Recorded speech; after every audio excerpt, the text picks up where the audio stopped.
What's up, YouTube?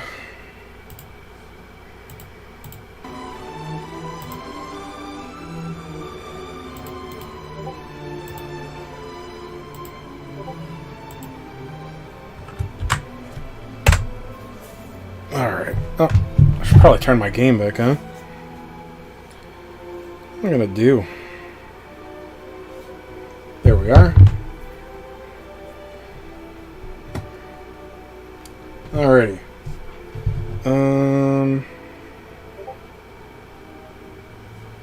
Let's see. I don't have anything really important to do tonight, but let's see. Did I do dailies? I think I did. Yeah, I did dailies. Arena? Let's do arena. That's exciting. Yeah, I've given up this week. I took a couple of deaths early on, so not gonna finish high. That's easy enough. Yeah, I just haven't cared this week. I don't care at all about arena, but I literally just didn't change my party. No, I changed it once, but yeah, I'm just rolling with the event A's and other good stuff. Or I was. So, this is the last night of arena for this week, right? Starts on Sundays? Okay.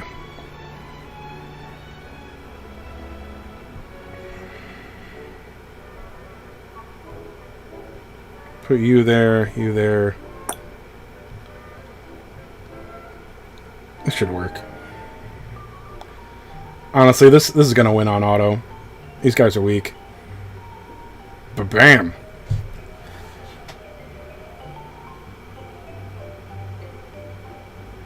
Okay, I didn't really want that to go that way. Okay, so that works out fine. That pumpkin thing's annoying, but it doesn't really do damage.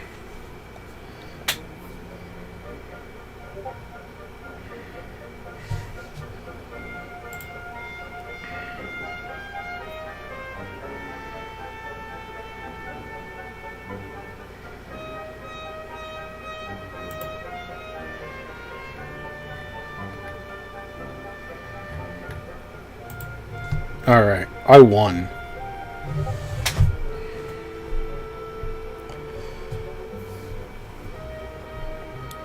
Alright, Master 1, awesome. Man, they need to give us another one of those bonus arena weeks. That would be pretty sweet. It makes arena so much more fun.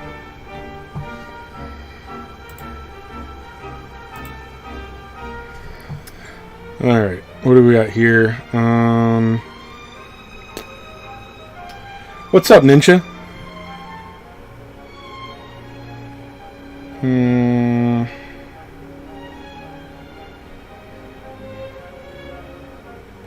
Kiefer's kind of annoying. He's got a lot of HP. I mean, those are just all really good units. I don't know how that'll fare against my team. I don't really feel like...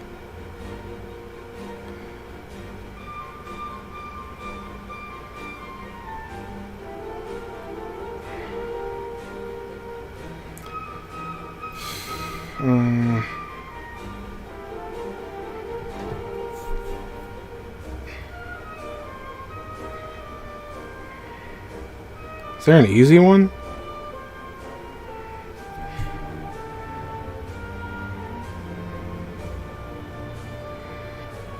Dude, I'm sorry, I just don't care. We're gonna take on the easy guy. Sounds a little scratchy. Let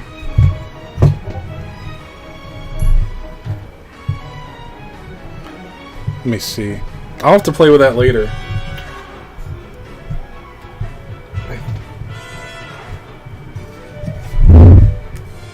Sorry, I also don't put it on a stand. Sorry, it's right on the desk, so whenever that was probably a terrible sound. I really have no idea what I'm doing with this thing, so sorry. I'll try to fix that up later. I finally fixed that. Yeah, I fixed so the mic doesn't come through the speaker anymore, because I think that's how, like, real streamers have it done, so they can hear themselves, but, like, it didn't help me at all, because I still hear myself speaking, and then I also just hear music and words in my ears, so, like, it didn't help me be able to judge if my levels were correct or not. I think you need, like, good headphones for that. I have cheap ones. Maybe. I don't know. I just don't care. I just check the audio before stream, or... Well, if I'm making a video, I check it before, usually. If I've messed with my settings. If I'm on a stream, you scrubs can tell me. Confusing Words is here. Awesome. Welcome. Kara Curry's here. Great. Thanks. Actually, it's been a while, bud. Good to see you. Yes. Okay. I won. Did I get perfect? Yes. I am terrific. 64 points.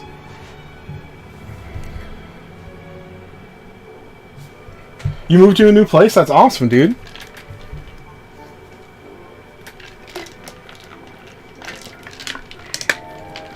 Oh, dude, moving's such a bitch. Dragon Lord Fan Club. I can handle that. You know, it's like a meta mix-up, and like I feel like if you're really into Arena, it's a really good opportunity, and you can spend some time and like go through your box, and like you're gonna have units that like exploit the weaknesses that are strong and whatnot. If you don't care though, it's like, dude, I don't have time for this.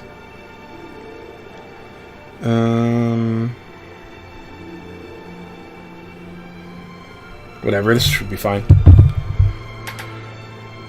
So, yeah, I mean, I did well for a day or two. I can't remember. I didn't try very hard. There's just not a lot of reason to. I mean, you know, I don't really use Arena as a volume of dick measurement. And... coins, I don't have the last unit maxed yet, but I will in a week or two, so... That's it, and I mean, I know that I like to make funny crass jokes, but that's pretty much all Arena is right now. It is a DQT dick measuring contest. It's more akin to that show Biggest Loser. Fuck you, Tropical Visions.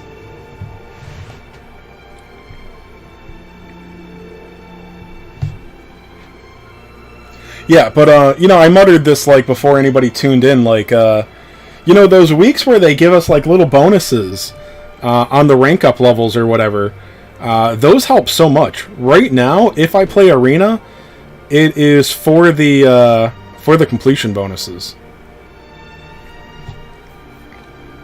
Let me see. I think I did my guild like that.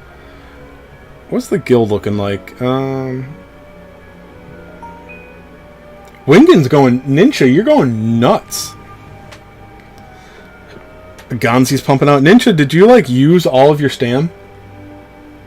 Yeah, the bonuses are so... Even if it's just, like, an iris or a few thousand gold, like, just a few thousand gold gets me motivated, because I desperately need gold. Oh, we got some newbies pumping out stam. Nice. Let me see. There's Confused. Alright. Unihime, well, it looks like we got somebody that tried and wasn't too interested in the game. That's alright. I think Unihime, if they're still in there, like when GVG comes, I'll probably boot them just in case, like, I don't want somebody coming back when GVG starts and then going, oh great, I'll join GVG for fun with my level 30 team.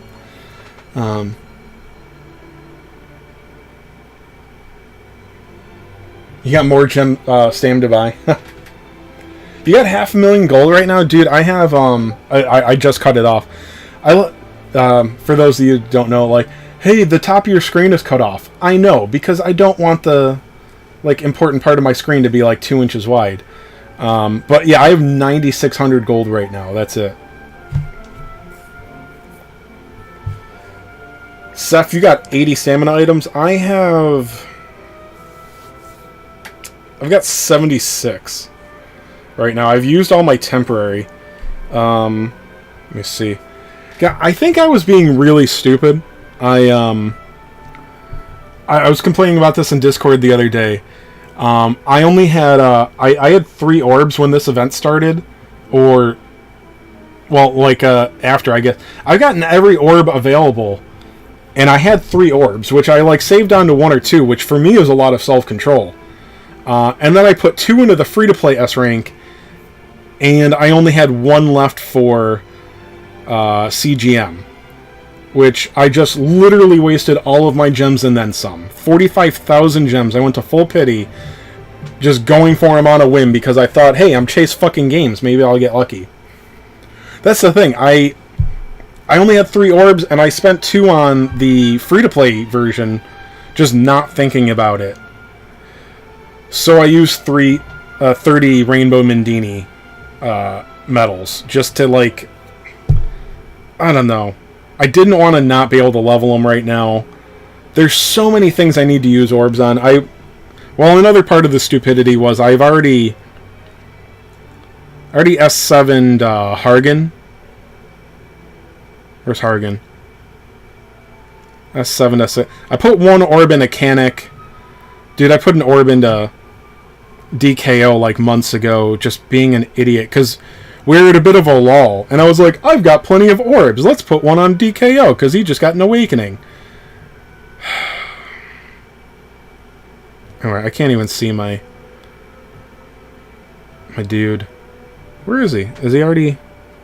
Oh, yeah, there he is. So, yeah, Hargen's already S8, which I'm happy about it. I need that, but...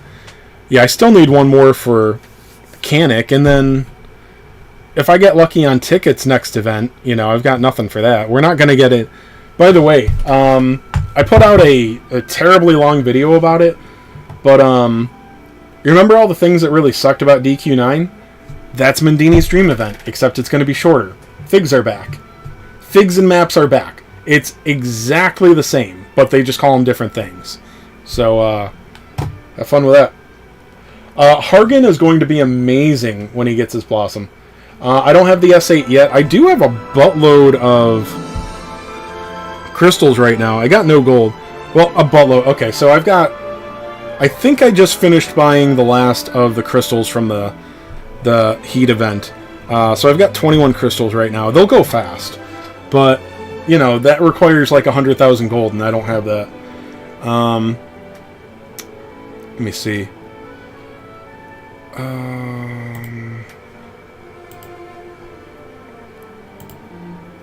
Yeah, yeah, Hargen. Let me address Hargen real quick.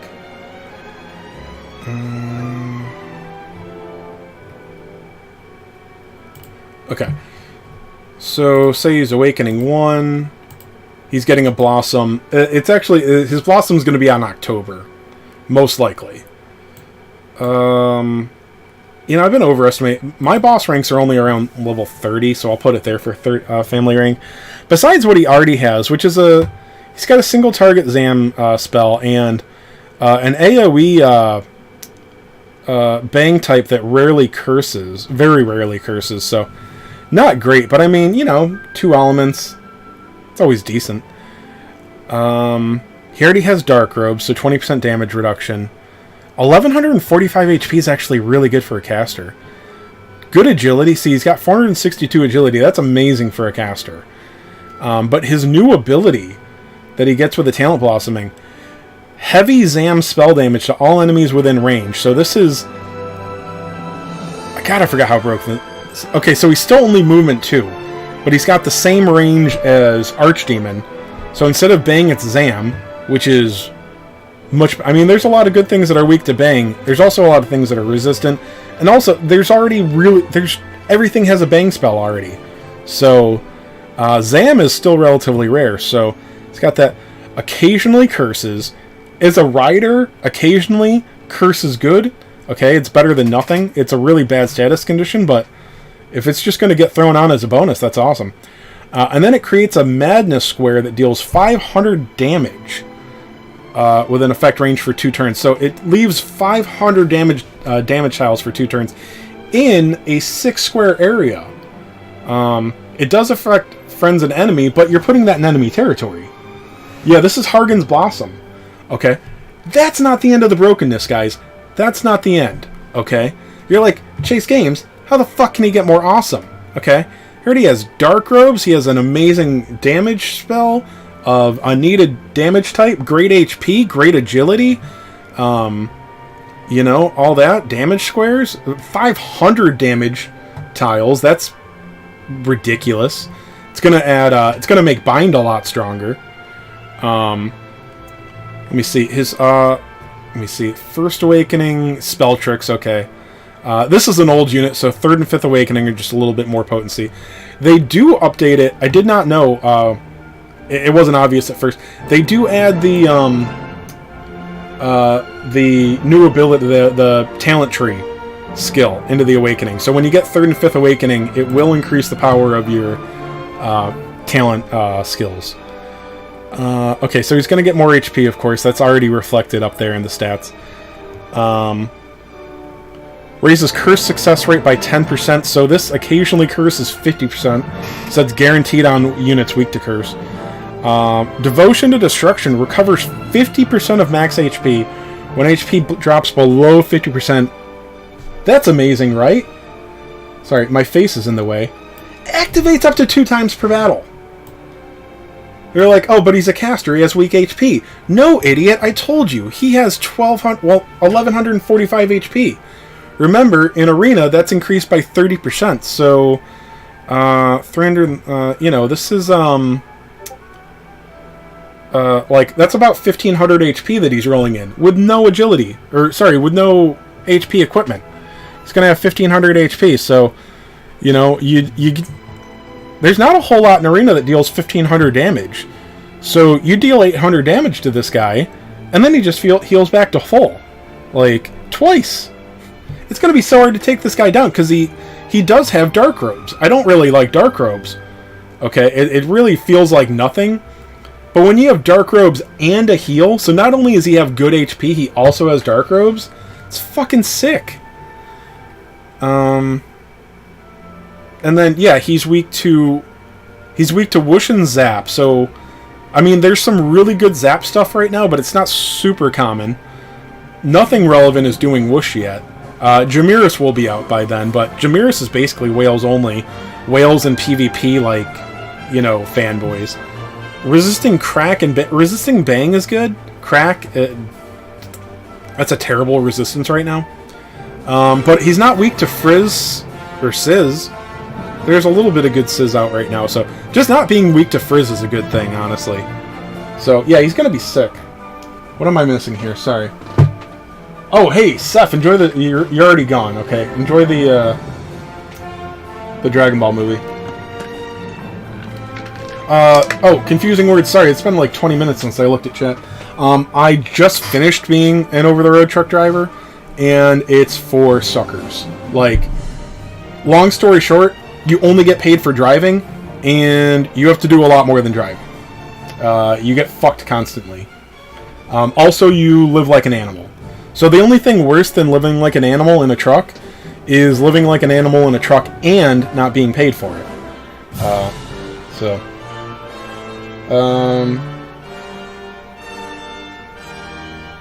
Yeah, I'm psyched for the brides too. They're going to be good. I think Nara would be amazing if she did any element other than bang on her new ability. She's far from useless though. There's just so many things. Bianca is going to be amazing. Let's take a... I was going to make a video about these gals. I still will. But, I mean, she's got oomph. That's good. You know, a double attack bonus for one ally. So, Whip Crackle, that's still useful. Rain of Thunder's probably... I mean, you can use it for less, you know, it's cheaper MP. But Tempest Thunder. Okay, so this is considerably more than Rain of Thunder, so... In PvE, this could matter, but as far as Arena goes, 60% Zap-type physical to all enemies in area of effect. This is a large fan, so that's a huge area. And she is... I think mine's like Awakening... Let's look at her at Awakening 3. There's a really good possibility there. Heroes, we'll put this at Master Rank 30. Full Talent Blossom skill panel. She's fairly fast, 480. I think she has a talent too. 534 attack is decent. HP is good to... It's okay. It's actually a good defense. It's not great, it's good. But yeah, she's movement 3 with a large fan attack.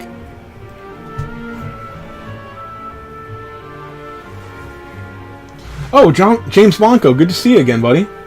Sorry, I'm just getting very distracted. Matt, the Hargens Blossom is coming in October. Most likely. Yeah, like, when I pulled Hargen in the 1.5, like, for a split second I was like, oh, Hargen. And then I remembered, like, no, Hargen is literally what I wanted more than anything. I completely forgot when I pulled him for a second, because for a long... Until his Blossom was, like, released or whatever, the info about it, he was one of the worst units to... Well, he was a pretty bad unit. You just got your second Bianca on the 50? That's awesome. Fart? I don't have anything clever to say. Hi, Fart. Sorry, I'm just, like, talking a lot. It's been a while since I got to rant at, like, 10 whole people at a time. I've just been doing little private in-guild only streams for, like, 3 people. Anyway, she's got a counter-attack. The counter-attack is not really... It's nothing. So, none of her standard, things really, matter. Again, it will... Her 3rd and 5th Awakening will increase the, strength of her, talent, ability. Let me see. She's resistant to Frizz and Crack. Crack doesn't matter. Strong... yeah, so... And Frizz is her 2nd resistance. That's actually really... That's really key. Being resistant to Frizz is still pretty awesome right now. Even like right now in Arena, I'm pretty sure Sorrow is still like an Arena staple.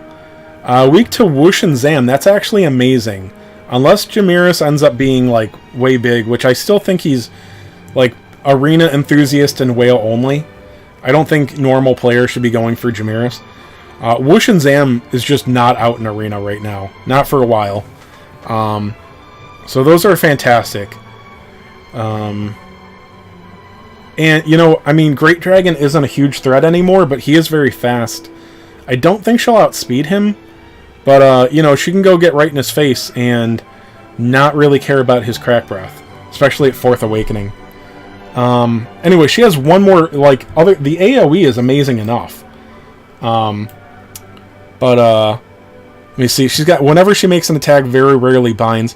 I don't know if that'll apply to every strike of her 4-type. It doesn't... It hardly matters to me. But she's got Wartime More Heal support. When an ally is attacked by an enemy, heals with Wartime More Heal if ally is within 1 to 2 space range 3 times per battle. So there's no HP modifier on here. Nor a chance. So it's just the first 3 times something is when one of your allies within 1 to 2 spaces of you is hit, you heal them 3 times. So Wartime More Heal. Let's look at this. Yes, okay, it's not as obvious here. This is the same ability as the Talent Blossom skill on the Heal Slime. So not only is it major amount of HP spell recovery, it gives you a stack of attack up. Okay, so it says it lasts 4 turns. I'm not sure. Anyway, that's amazing. So now I believe that's a spell. And okay, so her wisdom is... I don't know what the spell cap on that is. Her wisdom is acceptable for a physical unit, so don't rely on that being a big heal, but dude, I mean, let's be honest, in Arena, that's just as good as, like, what's his name? Young Terry's First Awakening. What's up, Salt? Good to see you again, bud. Derek, sorry I missed you before. Malroth has been clutch. He sure as shit has. You have so many crack units you use regularly?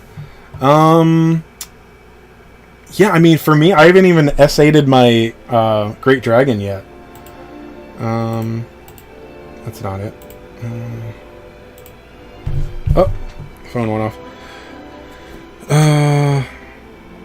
Yeah, let me see. What do I have left to... So I need like another 30,000 gold to get the Maldragora units up to S8. So I mean, that'll happen soon enough, but it's just annoying to wait for gold. What about after that? So I'll have 17 left after that. I mean, eventually I gotta get to Jade and Baron because they're very useful. I use them on the Blossom doors a lot. Let me see. Juliante, like, I'm surprised Juliante's not in more videos. She's in the general pool now. Her Talent Blossom attack raising is pretty amazing, but then again, we're past the meta of physical being the end-all be-all, so it's going to be a long time till I rank up Seraphy. Metal Dragon's far from dead, but I don't know. I gotta get Bianca. But yeah, Great Dragon I should do soon. He is fully blossomed, so.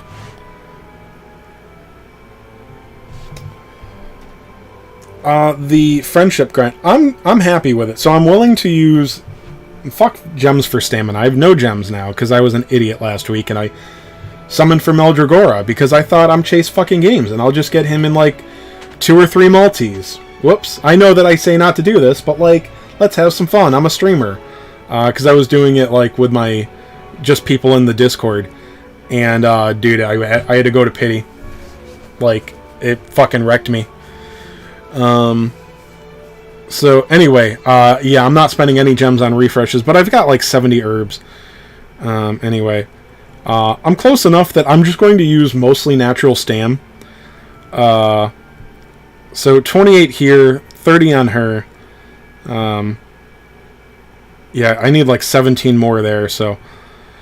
and then in Lucia, like, honestly, the thing is just, it takes so long to farm those stages. And I don't mean, like, stamina, I mean, like the time. Because I've been doing the 5-stam stage, so... Like, the last day of the event, I'll have to, like, be grinding that all day. Because I don't want to take it to last minute, because it takes so long. Global Urger comes next week. I mean, almost, man. Here's the thing, I have an S meeting ticket, so I can get Erdrick like that. The thing is I really want Erdrick and Zenlon. I really want Zenlon. Honestly, I'm more excited about Zenlon than Erdrick. But I feel like Erdrick is going to be one of those units that you can't follow any PvE guide without. And that might be like...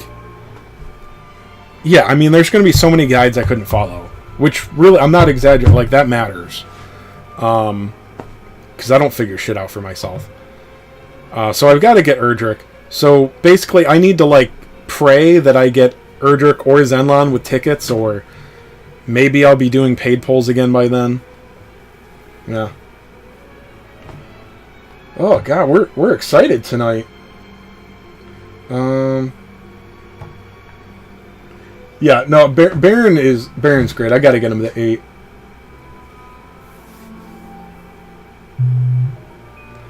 Confusing words, you're still using Zoma? Oh my god. The 6-month anniversary calls. It wants its meta back. Oh my god, that would have been so clever if I didn't, stutter. Anyway. Yeah, no, Zoma, in my opinion, Zoma's pretty dead now. But that's only for a few more weeks. A month? I don't know.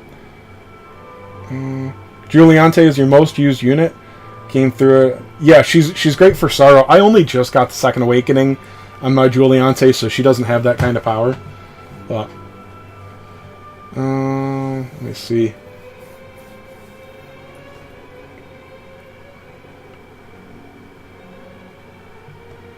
Oh, confusing words. You got to pick your friendship stones up.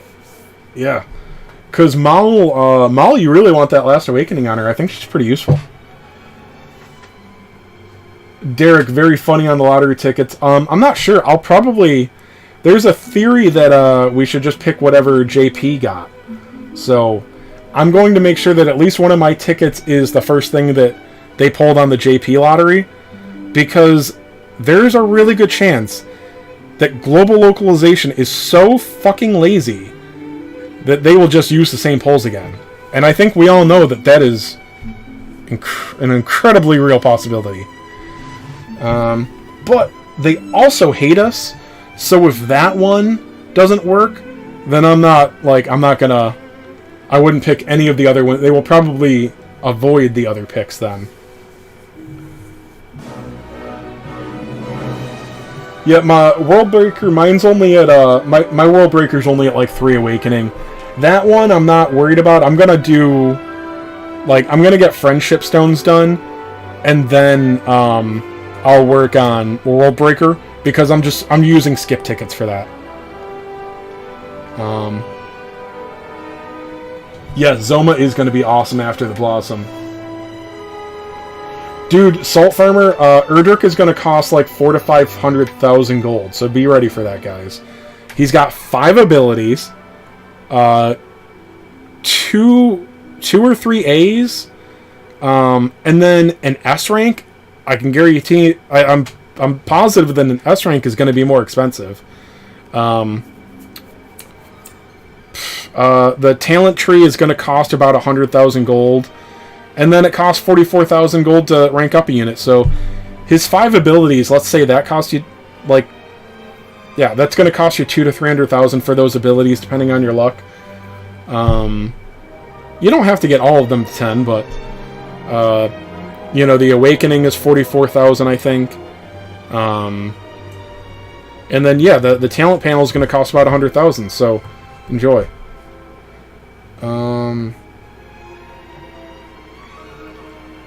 You're a star, you maxed out on 13, like Awakening plus 13? Yeah, I didn't go for Awakening pluses on him. Not all of the stages have the same chance to drop medals, and the Friendship Stones. And in fact, the best rate per stamina is the 5 stamp stages that don't drop anything else. Which kind of sucks, because I was thinking like, oh good, I can farm these shitty farm units while getting the Friendship Stones. No, you can't. I mean, you can, but the best way to do it for not wasting a bunch of your stam is just to go to the stages that don't drop anything else. So.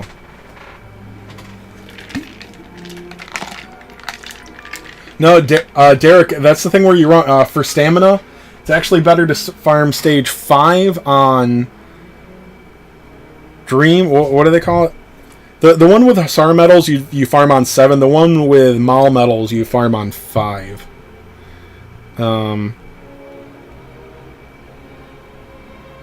Was it Royal Labyrinth? Okay, this is the one for Mal medals.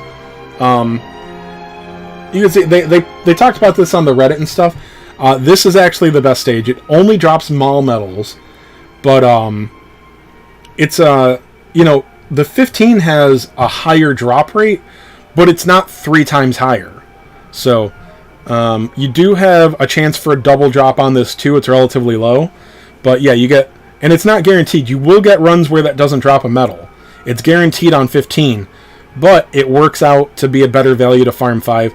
It takes a while, though. Like, you gotta leave your phone on auto for, like, a while. I've jumped into the shower, come out, and, like, it's still going. Like, I wake up, start it right away, jump in the shower, make my coffee, it's still fucking going. But I also have been using really weak units to farm, so... now, Royal Labyrinth is 5. If you're looking at Eternal Dream, that is stage 7, okay? This is the same version, so this will be for Hussar medals. And then, for the third stone, you know, the Anlucia ones... you want to, it's still the same thing. You want to farm on normal, and it's Kaleidocat, the one that doesn't drop anything else. So, yeah, I think it's been a while since they threw a curveball like that at us. Yeah, I've had my phone going on auto so much. And I still got a battle road to finish, so, yeah. Let's see.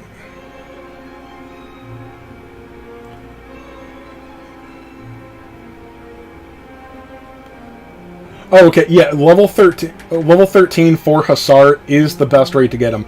So yeah, that's the first thing you want to do in this event, I'd say. Get Hussar maxed, Because if you're ever going to use him, and I think he's worth it as an A rank, his 5th Awakening, other than the stats, is literally an extra...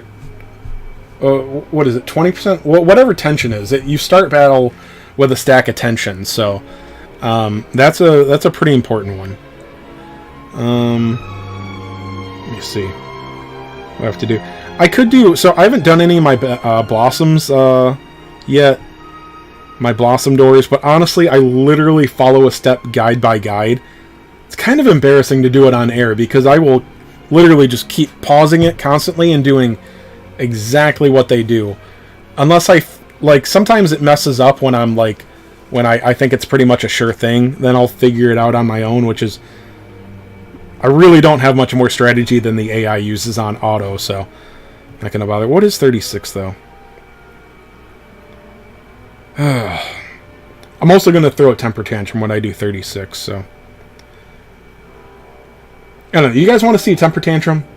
You let me know, because honestly, I remember how this one goes. If you guys want to see a temper tantrum, let me know real quick.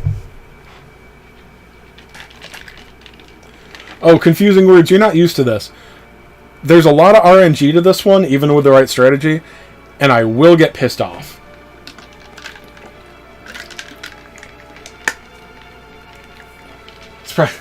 Dude, I want to look at, some fat, long, greasy-haired nerd do Blossom doors. No, thank you.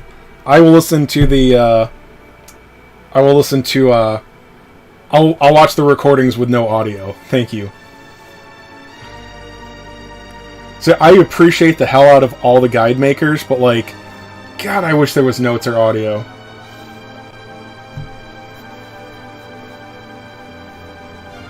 It's not all bad. Good, I'm glad. Oh, dude, you're going for Awakening Plus on Hussar, Derek? I just don't think that's worth it, but... Dude, if you haven't done the Friendship Stones, I would do that first, on the 5 and... On the 5 stamp stages, so... The ones I just pointed out, stage 5 on... Whatever, and 7 on... Dream, whatever they call it. I would make sure that you have the Maul Awakening, and then go for Hussar Awakening. I'm not a big fan of Awakening Plus, at all. I think it's such a fucking trap. Alright, let's just have some fun. You guys... I didn't really get a lot either way, but... Let's see my temper tantrum. Okay, this got changed up. By the way, if you... So, I had my account babysat while I was camping. Thank you, Jen. If you save parties, they get erased when you remove the thing from your device. So, I'm going to have to set this party up again. I remember 36, I think. Who was the leader? Had to be Nocturnus.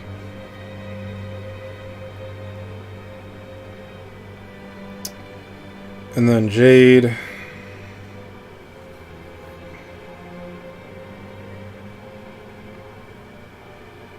Was there Seraphy? I think there was Seraphy. And there was young Terry.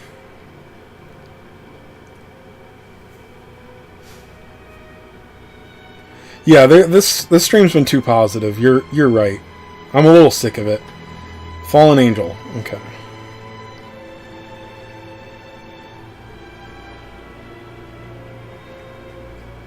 I think this was it.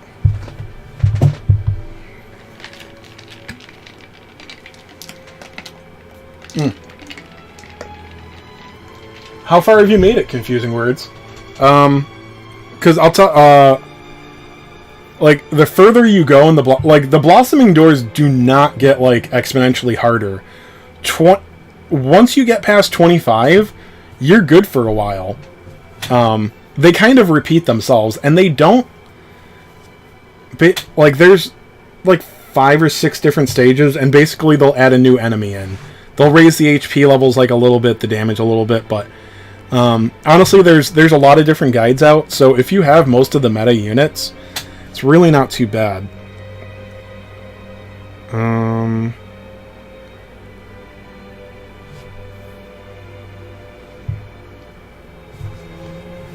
Oh, 23 is not too bad. I made a video on it if that helps you. You can find that on my channel. But 25, do you have Fallen Angel Corvus and or Dual Magus?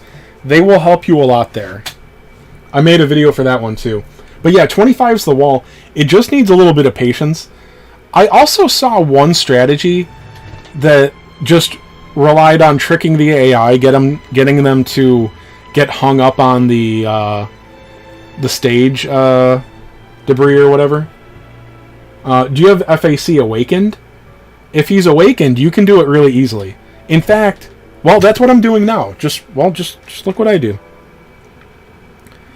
I might need different agilities. I'm not sure. And also, like, these guys are so agile, that, like, sometimes, like, normal attacks will just miss, and that will make me rage. So, enjoy. I don't remember the starting lineup at all.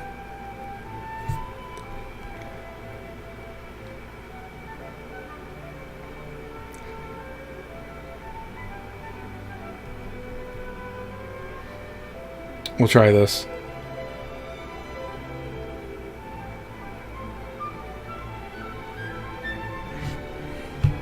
It's not too complex. I don't know if I got the starting positions right, if it matters.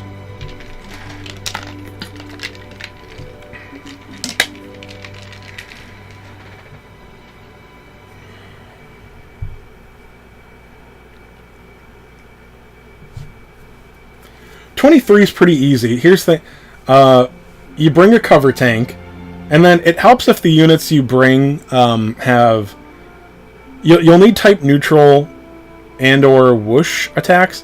One of the elements he's weak to in the beginning, he gains resistance to.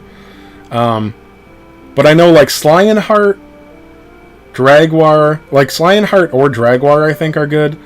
Lowering his defense helps. Lowering his attack wouldn't hurt either, but that's not as important. Basically, you pin him in the corner, and then you put a cover tank to cover him, and a healer, and you just take him down. It's pretty easy now with rank 8. And then the adds, if you have Malroth, just use Malroth to take out the adds. They just hardly matter.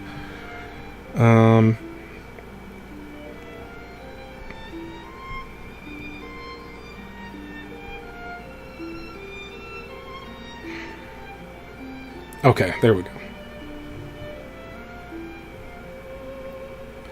Yeah, so this will be, like, what I'm doing here, you can do almost exactly for the next one. Okay, it puts her here. See, that's the thing. That might... Actually, he takes a lot of damage, so I'll probably be fine. I think I wanted them switched, but it doesn't matter too much. Hopefully?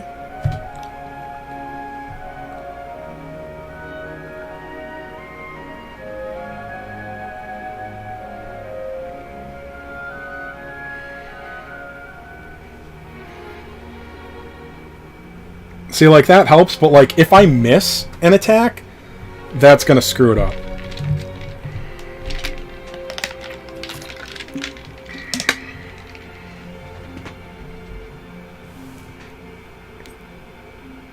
See, like, why the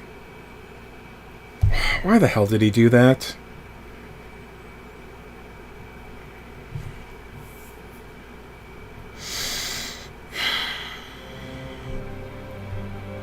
See, I have no idea why you did that.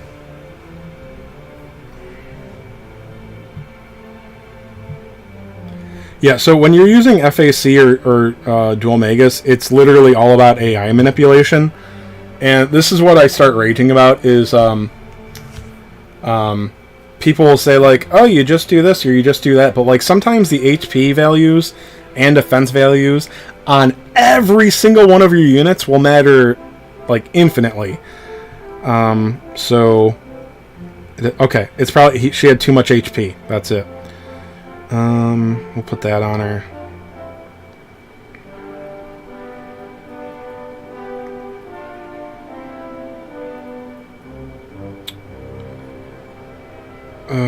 Don't need that. can go with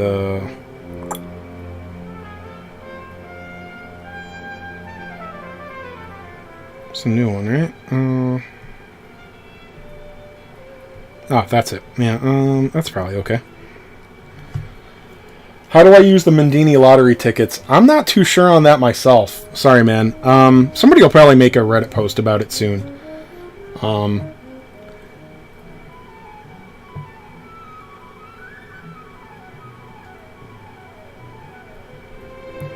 Okay.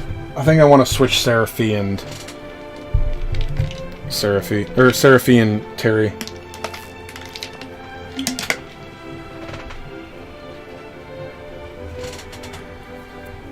Yeah, it's something weird. Trust me, dude, like, it's not quite as simple as you think. Because some people use dual megas for the strategy, and I couldn't get it to work. I've tried toying with it as much as I can. And sometimes it matters. They use oomph on themselves. And sometimes who gets oomphed matters, like, because they'll target their allies. So the one in the back being targeted instead of the one on the right can matter, like, a whole lot. So their attack matters too. So there's always going to be randomness to this. It just really sucks.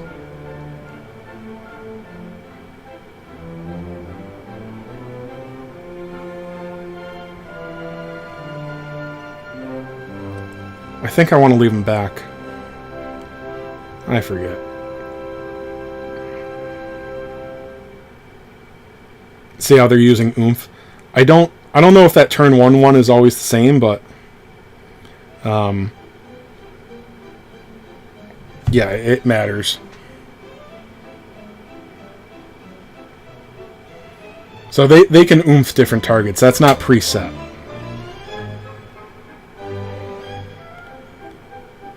So I don't remember if I'm doing these steps right. You know, sometimes if you guys aren't aware, like, little actions like that matter a lot. Like when you're manipulating AI like this, it can make a huge, huge difference.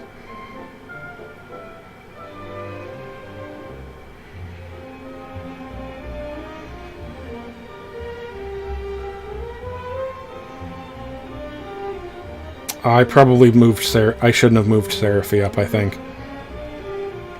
This is going to be a loss, I'm pretty sure.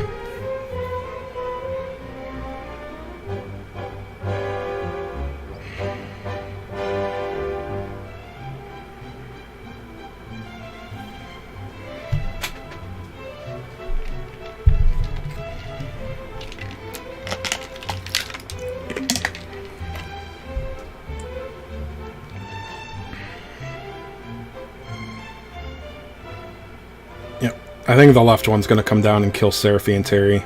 Yep. Okay. Alright, I know what I got to do. I just got to switch, I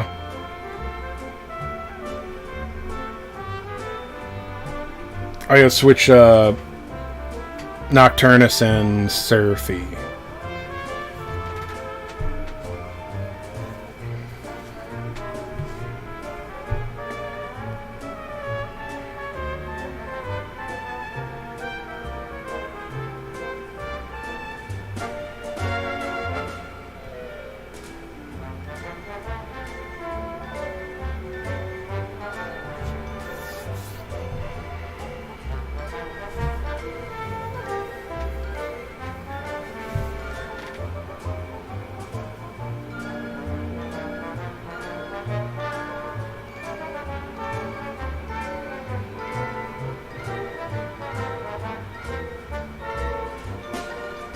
You know, I think I can get away with bringing young Terry up.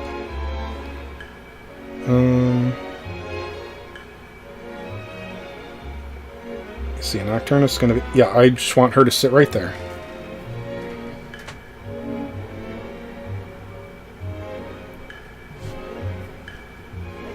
Well, I'm glad I'm mildly entertaining.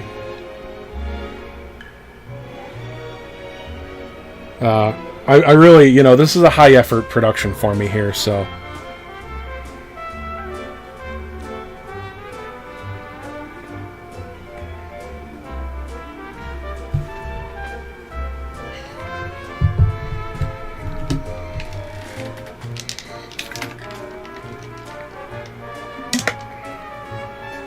Alright. Got 2k there. Awesome.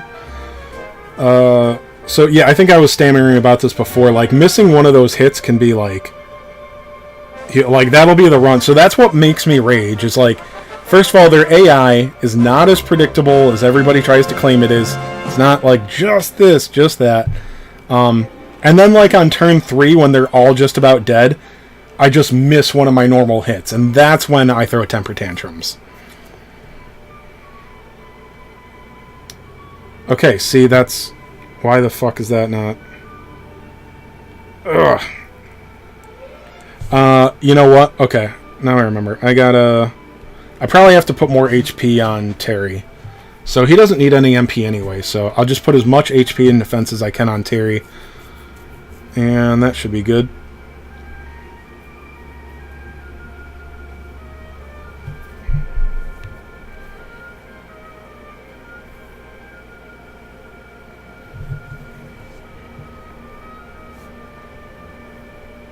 Alright, this, right? Yeah. That's my best weapon.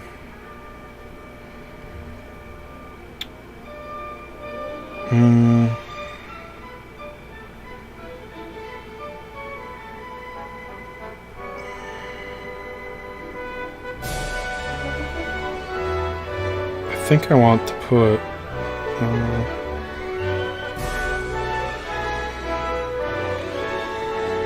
yeah, let's just be safe. Yeah, that's fine. You... Do I want negative? Oh, no, not negative agility. Oh, so you know what? I want this on you. Because that'll make you... Well, it's less agility, but I want him to be able to hit. Yeah. Alright, this one I'm going to start out by moving young Terry ahead. I don't think that'll kill him. Should get an extra attack buff on Jade, I think.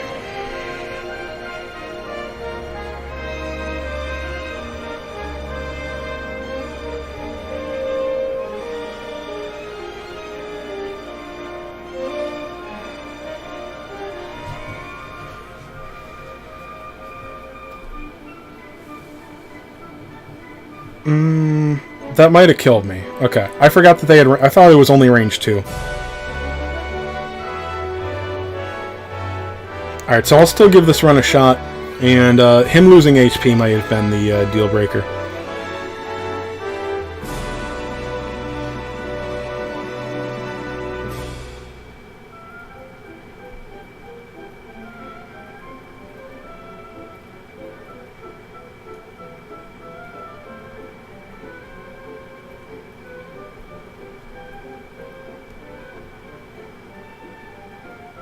Oh. Crit from Fallen Angel. I think that was a miss, though. The miss may actually, like... That could be worse than the crit, though. Like, the crit doesn't make up for the miss. Well, there we go.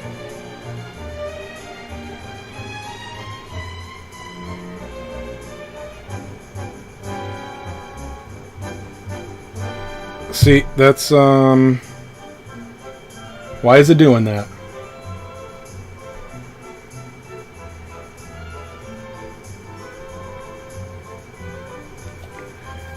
Yeah, it's just the, like, crits don't help that much in this. Like, it's, like, misses will ruin it, and then crit, like, I mean, a crit can make up for a miss, but if you crit one and miss on another, it's overall a negative. Just in this fight. But yeah, no, there were, trying to take down, was it Worldmaker? I just needed, like, a crit early on in the day. Like, what I needed was, like, a crit, and then to not get crit by the Nightclubbers, and it took forever. In the end, like, I didn't need crit if Nocturnus's defense lowering worked, but, you know, that's such a crapshoot.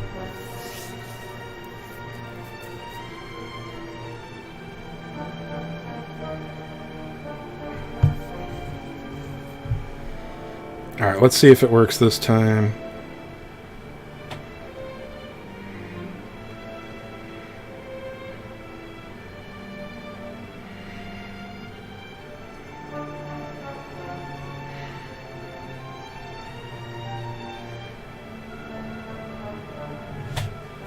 What's up, Tiago? What's the good news? Not too much. Just, you know, got nothing to do tonight. I was already sitting at the computer. Somebody said, when are you going to stream? I was like, well, I guess now. Corvus, Knock, and Sorrow just triple stamped this stage. I've never done it with Sorrow. See? Like, now it works. Although that's not a guarantee. Like, sometimes the AI or the buffs just change on turn 2 or 3 and it changes their behavior. French Carl Abizo. Probably butchered that. Albiso. You need to stall first 3 turns using Corvus as bait while damaging units and... Yep, that's exactly what I'm doing. But believe me, the RNG or the AI targeting Fallen Angel Corvus is not guaranteed. And it's just it's a little bit more complicated than people think. HP and defense values on units, like your guys being off by 10 points ahead or more of mine in HP, defense, or whatever, can make a huge difference. Also, which order they buff themselves in, they do a attack buff. So, like this guy on the left, if his attack buff is different, he might decide to come down instead of staying up there. So, it's just, oh god, it's not as simple.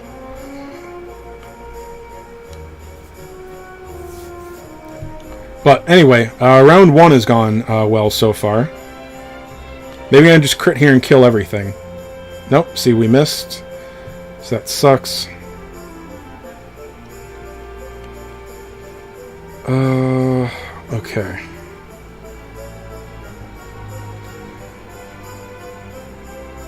I think I'm just going to go for this. I think in the guide, she moves over here, but that has never worked out for me. Tiago, believe me, it's a little bit more complicated than that.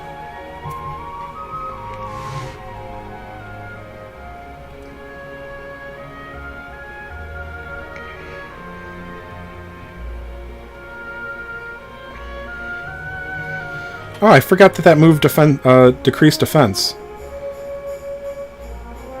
Okay, now why did she die there?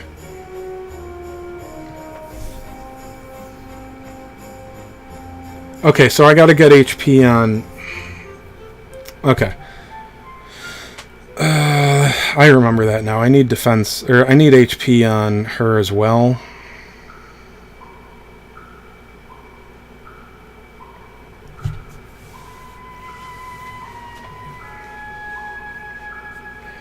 Yeah, Tiago, I'm telling you, there'll be one run where they just target Corvus, and then another round with the exact same gear, exact same everything. If they buff differently, they won't behave. So believe, like, this. See, this is this isn't a temper tantrum yet, but like, it's really frustrating when people say how simple it is. It is not that simple. It looks that simple when it works correctly, but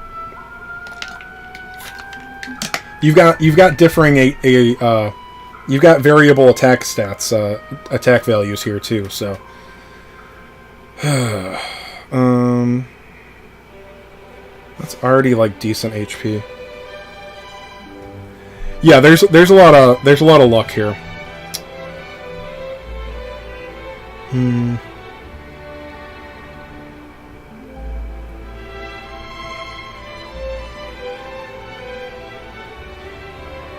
Okay, that's a little bit better.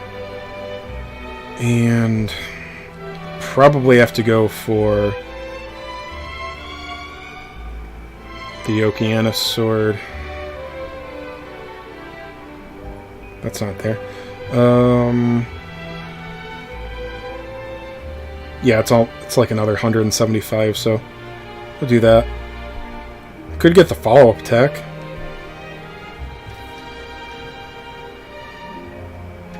Mine doesn't crash that often. Maybe every day or two. My problem is like, and it's probably just my phone. Like, if I minimize and go to another app, it rarely comes back. Like, I almost always get sent to the title screen after.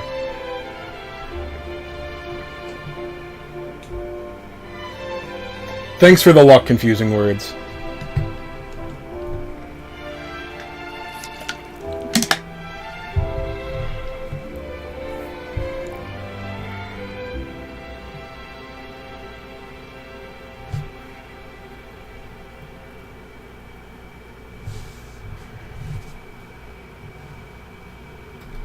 I don't think I need to use protective power, but that is possible.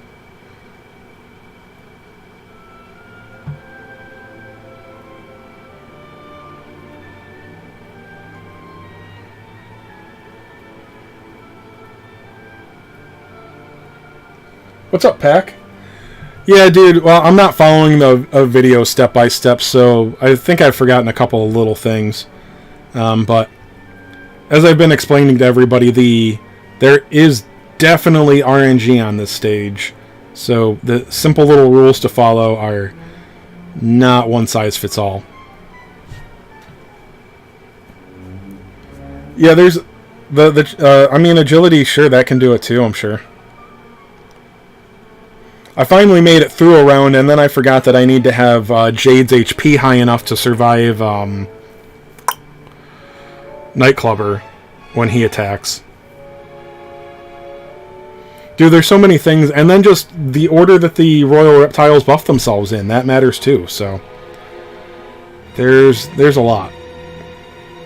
But normally I just follow guides step by step, but this one's basic enough that I should be able to do it. Okay, there we go.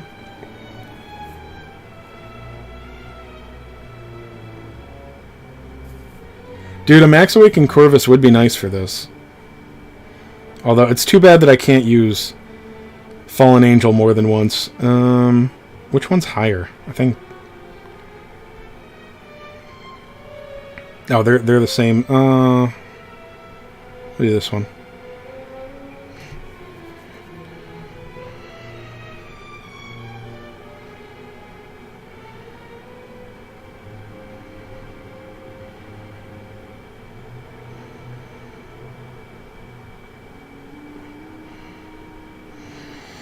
Yeah, like I said, the guide that I watched has her move to the middle there and use her lightning attack, but that's just never worked for me.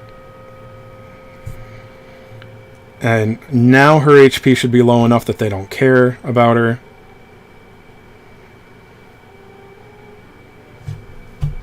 So this looks like it.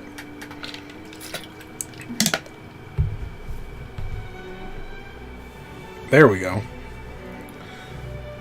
Although he's got a 3-range... Doesn't his 3-range move hit everything? Like, he could damage Terry and kill her?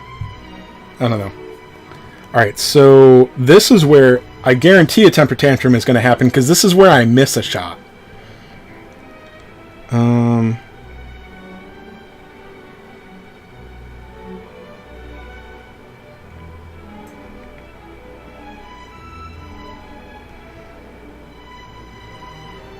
Okay, we're going to kill the one in the back.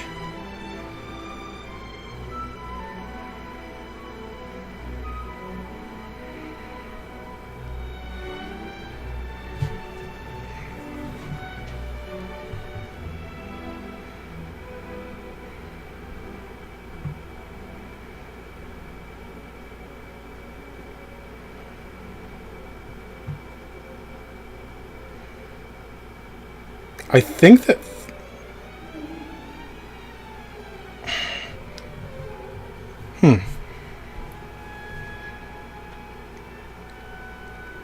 I think Fallen Angel Corvus could take him out, but you know what? It's just not worth it.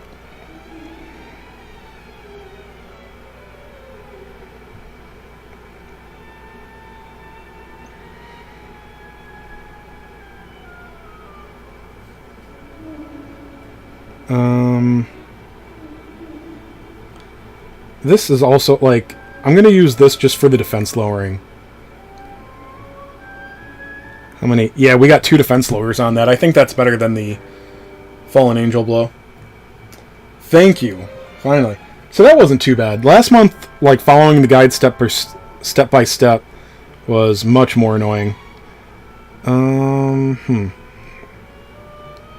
Okay, we'll go with Finesse again. I'm not sure if that's if I should have done Pearly Gates, but I think he's still going to muster here.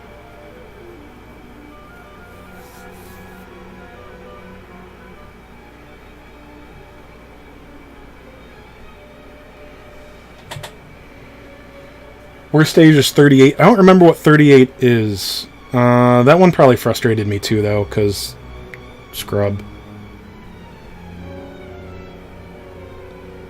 We'll do that just in case, I guess.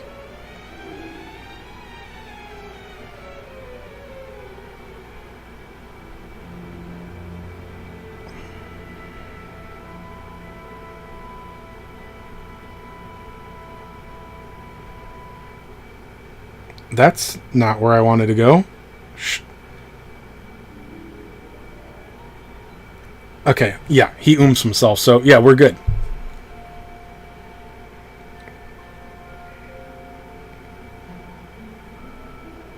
Okay, that was scary.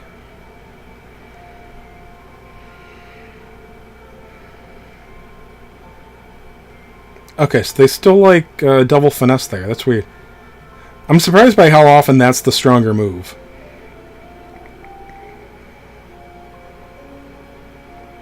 Alright, and...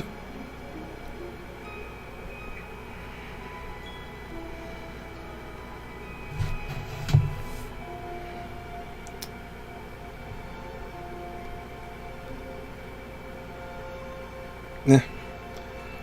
Will the Surefire, will Catastrophe? Yeah, Catastrophe will do it. Cool. So, we win. Can't miss with that. Yes. I am an expert strategist in Dragon Quest Tact. You've seen it yourself.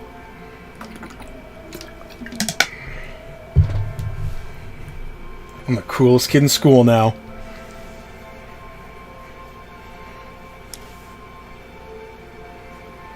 Baller. That is exactly the word I would choose for this. Speaking of errors. There we go. Just when I didn't shit on the game for a moment. That was amazing. Thank you. Thank you. I don't... So, 37... It's 37. I gotta go save that team before I forget. Because that'll save it exactly how... rather than just keeping it in the slot, if you save it in the way that I'm showing... If... DQT Daddy, thank you.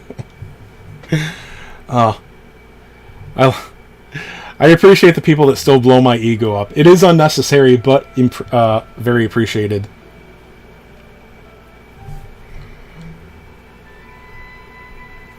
Okay.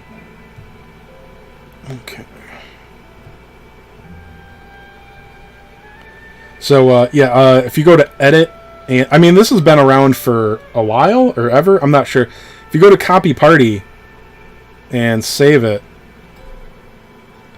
it will bring them back with the same equipment and whatnot, which is very nice for the Blossom Doors, because if you haven't noticed, the equipment matters a lot. You don't have the teams? Karakuri, I thought you got like one of everything. I couldn't remember. Maybe I'm confusing you with somebody else. I mean, you can throw Saru into a lot of stages where you'd think he wouldn't fit. Yeah, I think it's been there for a long time, but nobody used it, because it's like, well, I've got 10 slots. But like I said, it saves the equipment, which is extremely helpful for this. Yeah, this stage is also just not hard, but I still follow a video for this one, so I'm not gonna bore you guys with that.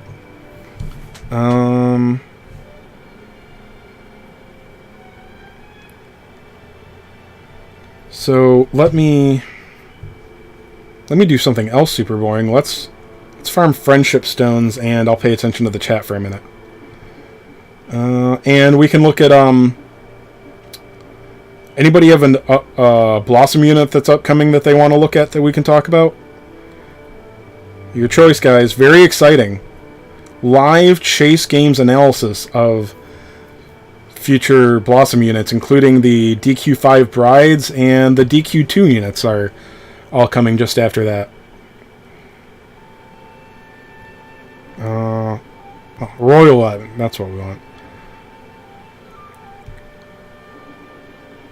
Alright, so back to a shitty farm team. What do I want? We'll use these guys. I want all of my lower rank units max level for reasons.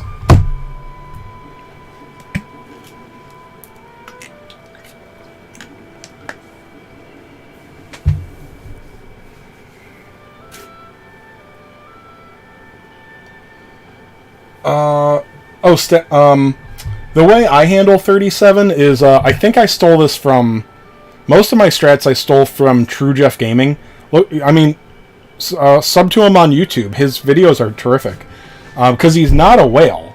So, like, I mean, you might not have all... He doesn't make, like, free-to-play guides. But, like, it's not like the whales that, like... Look, I appreciate the guys, like, the whales putting out clear videos. It's better than nothing, but, like... You know, your 5 Awakened Sorrow finishing something doesn't help me at all. But yeah, True Jeff Gaming, he's terrific. But I used Dual Magus to pull the dragons together, and then Malroth, I think it's the poison is guaranteed. The sleep has a 60% chance, so you just need to get 2 60% chances, and you get it. And you don't need to put them into deep sleep. You actually kill them without the envenomate damage. Like, you'll get a tick or two of it, but... yeah, that's what I do. And then, using, what's his name? Nocturnus to pull them together. Not only do you, miss their attacks, that's, you know... You get all the RNG out of the way on turn 1, basically. So I either do that, or I think there's an attack that relies on Jade Charming as well. Or a method that, yeah. I don't think I've done both at the same time, but yeah, that could definitely work. The thing with Charm adds in so much more RNG. Like, when you're trying to follow a guide, like, charmed units going whichever way they will, because it's not always the same, is really annoying, so I don't like Charm in guides. But, you know, if I have to, I will. Because I'm not going to finish anything out for myself. Yeah, let me see. We could look at, what's the other one? We'll just put this over here. All that non-stop action over there.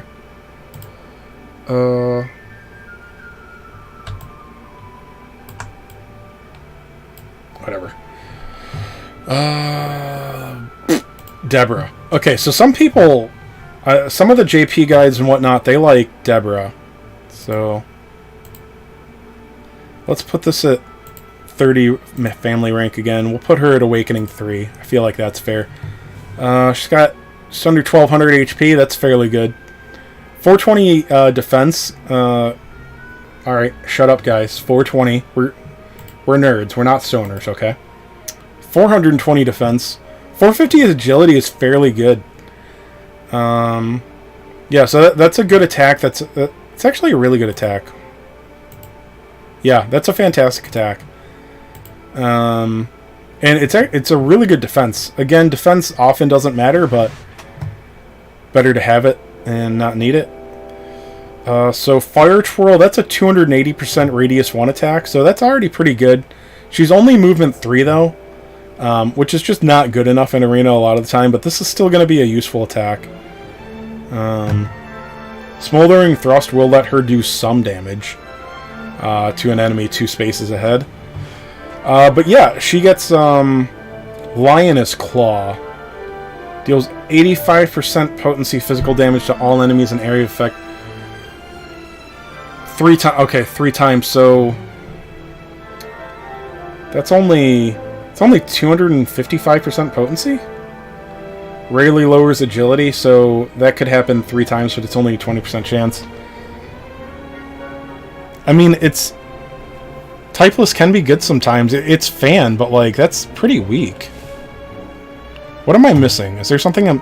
Okay, so she's got... she's got an automatic crit rate plus 5%.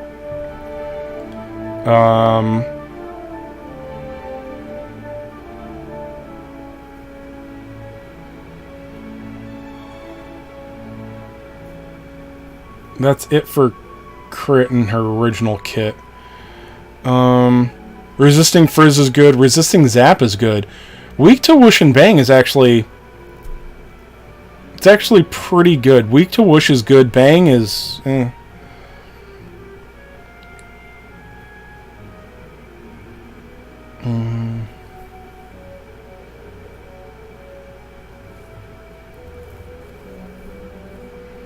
Okay, so battle attack... so, Little Livid mode. At the start of battle, she raises her attack and reduces damage by 20% for 2 turns. I mean, 20% reduction is better than nothing, but it's pretty meh to me. A single attack boost raise is good, especially with her really high attack. What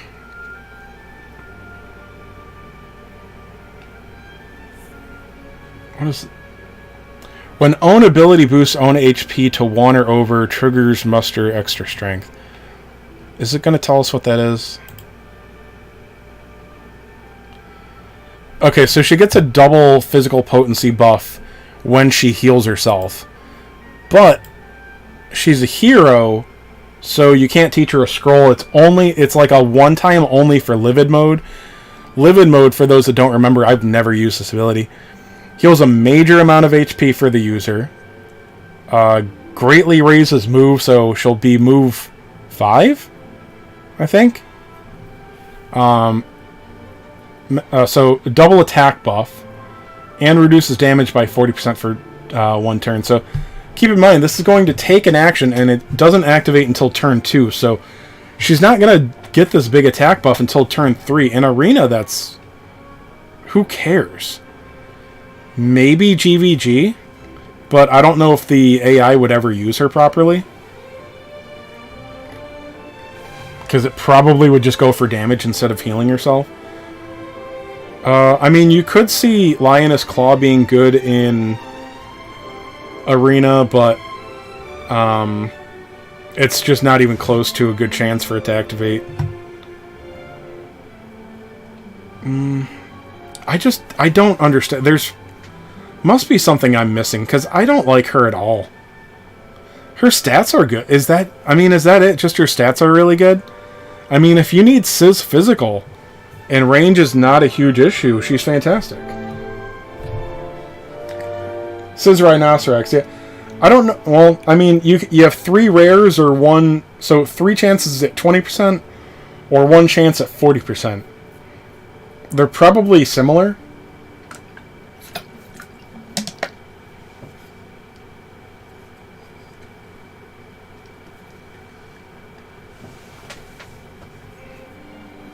Malroth and Jade also work, making one sleep and the other charm usually is enough. Oh, yeah, for the... Okay, yeah.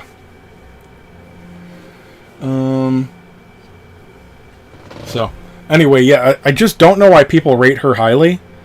It could be a meta thing again. She never looked good on paper to me. But at the time, she was the only Sizz unit that mattered. She was basically the only Sizz unit.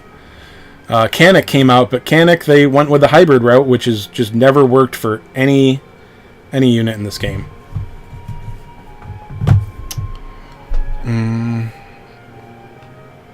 Nara? You guys want to look at Nara? So, sorry that some of this is cut off, I know. We'll put her at Awakening 3 as well. Family rank 30. Untitled Blossom. Alright, so, HP is considerably less. HP at 1,000. It's still decent. Wisdom 442. I think that's... I mean, she's a spellcaster. It's going to be good. Defense is actually very good for a caster. Agility is low, so keep that in mind. Although it kind of plays in with her kit, so that's not so bad. That's a lot of MP, which doesn't matter in Arena. For PvE, it can be good. So she's got more heal. This is a B rank skill that heals a major amount of HP. It's a spell, so this will heal. I mean, I don't know. It's probably not going to be like a full you know, like 1% to full heal, but it'll do 500, 600, 700 damage of healing, I believe. Number 1 doormat. You don't have Nara yet? Well, we'll look at something else in a minute. There may be a banner for these ladies coming up. Okay, so Magic Barrage. This is like Dragon Lord Caster Form's Frizz spell, but bang. I don't think it does as much. She's not as strong as he is. Well, she wasn't. This is still going to be really good single target bang damage, assuming that it's really not nearly as useful if there's other things within range. You want to hit one enemy with all those hits. If she's got a whoosh, you know, she's got 2 elements. Having whoosh is nice. Very rarely puts enemy to sleep, so that's only 10% chance, so it's just hardly enough to care about, but it's, you know, it's there.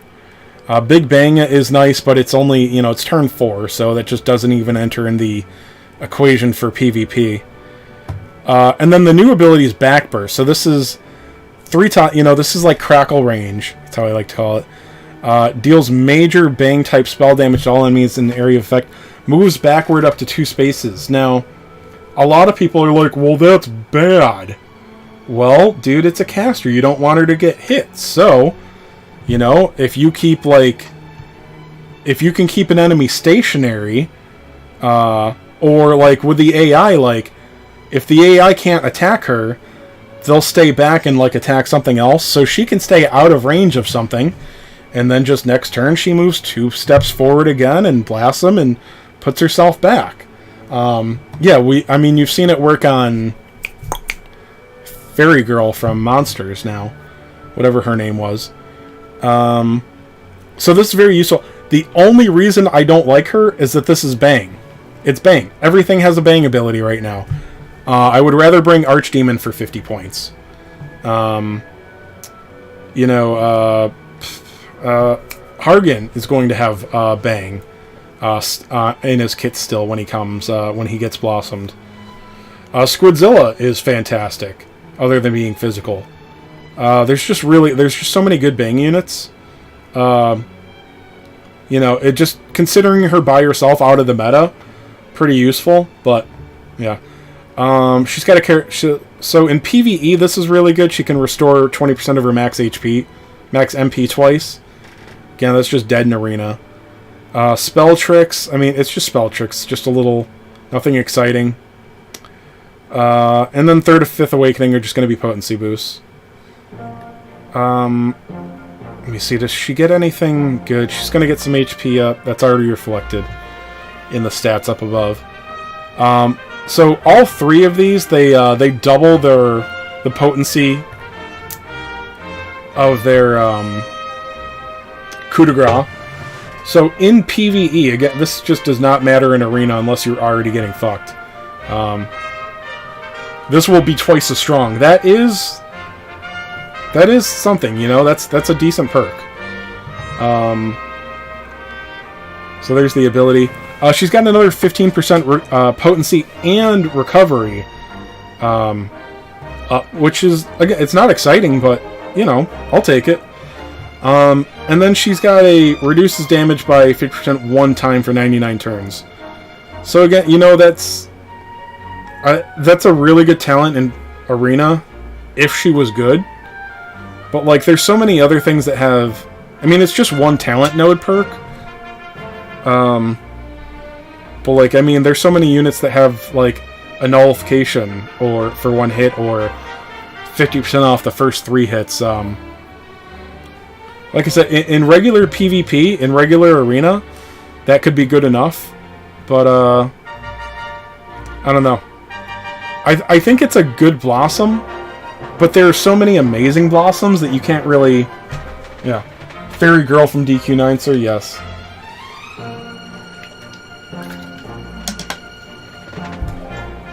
Yes, Jen, you've never mentioned that. You've never mentioned that your Nair is fully blossomed. Jen fights me so hard.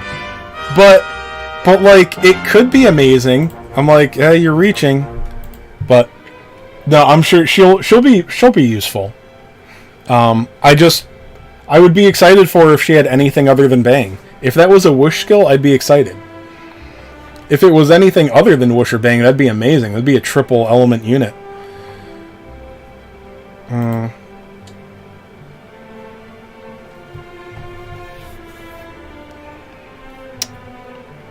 don't want to look at. I've talked about the DQ3 things to death. I just made a video talking about those. Let me see. We looked at Hargen. There is, I think JP actually, the last JP tier list, again, don't take them too seriously, but there's, you know, these people do sometimes know what they're talking about. The latest JP tier list that I saw on the Reddit, which I believe is the Game 8 one, which is kind of a consensus thing, which is, can be good or bad. What's that saying? A person can be smart, people are always stupid. Anyway, we'll put him at family rank 30. And again, you know what? I'm just going to keep him at Awakening 1. Because that's where mine is at. He hasn't been up nearly as often as the Brides. Nobody got one of him for free or anything, so... Oh, you know what? Before we talk about him... that's not what I wanted. Let's look at the Bride event on JP.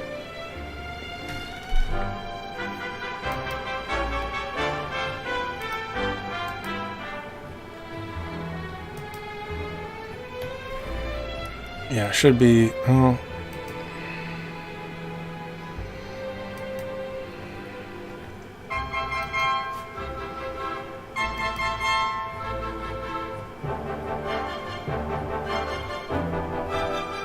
Oh, it's a bit earlier. Okay, here we are.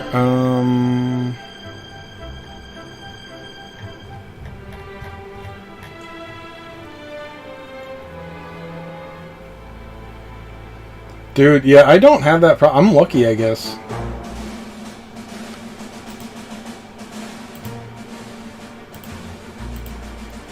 Okay, let me see. I'm going to turn the music down. This track's a little bit louder. Let me know if I didn't need to. Or if it's still too loud.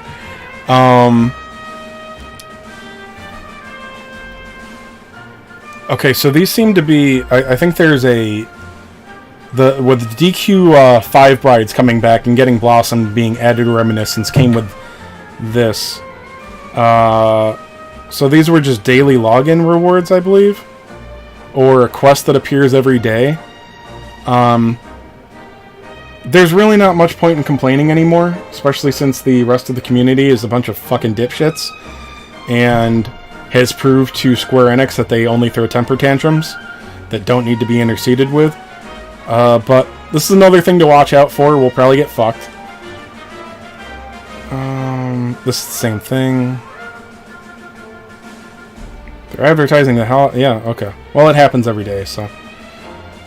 Paranol gets Blossom too, but she just doesn't matter. There's the login bonus again.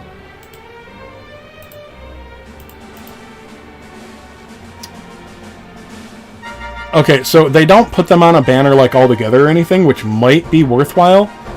Oh, this is the DQ units. Okay, they bring their individual banners back. Do I need to go back further for the Brides? Were they not? Oh, okay. No, okay. I didn't go back far enough. Okay. So yeah, they came out. You can see they came out really close together on JP.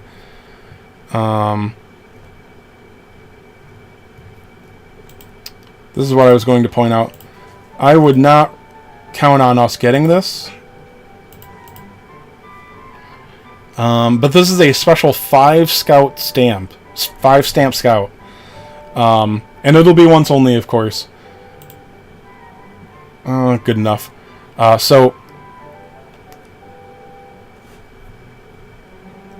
Now, what these guaranteed S's, I don't know how it'll work. If it's guaranteed to be... Sorry, if it's guaranteed to be a bride, I don't know what the pool will look like. It'll probably be the general pool. But, I'm only guessing, but Anyway, for 15,000 gems, not only do you get these 5 decent stamps, these are stamina items worth 100 stamina apiece. So that's 1,000 stamina there, 1,000 stamina there. This is a ticket. Besides the fact that this is a 5th stamp that might... I don't know if there's a guarantee there. It's got the same background as these other ones, but that doesn't mean anything. This is a ticket to let you pick one of the brides. Okay.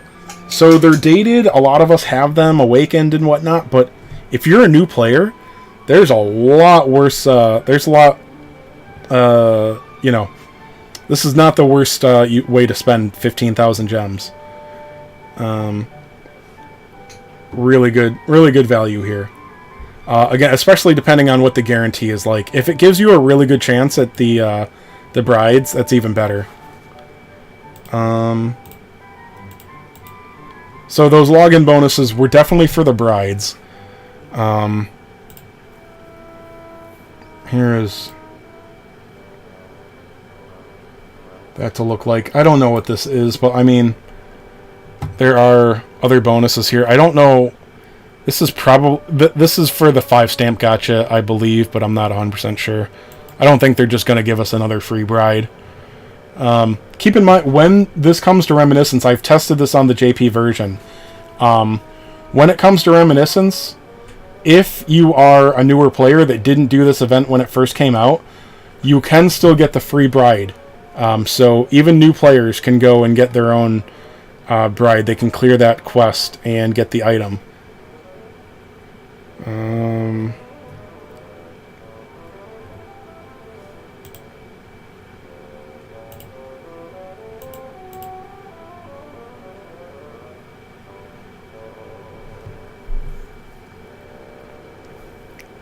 So I don't know exactly what event this is tied to.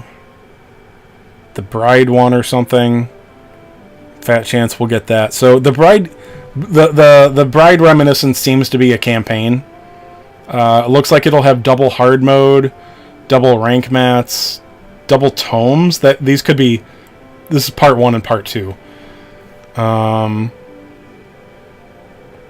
It says Lotus here. That might just mean it's a shop item. That's probably it. You guys could look this up and Google Translate it. I don't know. I don't know how to do Google Translate on my desktop.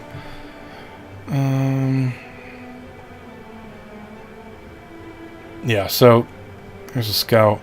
Yeah. This is probably what it was. This is going to be another paid set in the shop. It's not worth it unless you're a whale. These are probably like. No, these are... Yeah, these are more item shop things. They're rarely a good value.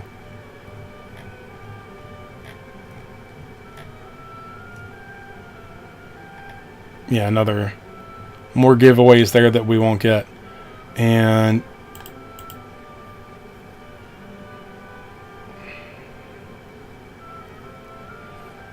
Yeah, so this is just they give you a quest every day and it'll have these rewards. Just another thing, I don't know. It's a coin flip whether we get stuff like this. I just would not count on it, that's all.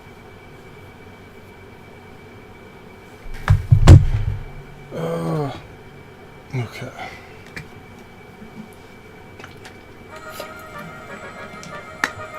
Oh, a new Seraphy? Yeah. The current event is a beach type event. We'll look at that for a second. There's a new Jessica too, so you know, if there were any thirsty nerds playing DQT, the post 2-year event would be interesting. If there were just possibly anybody that fit that description playing Dragon Quest Tact, personally I couldn't imagine.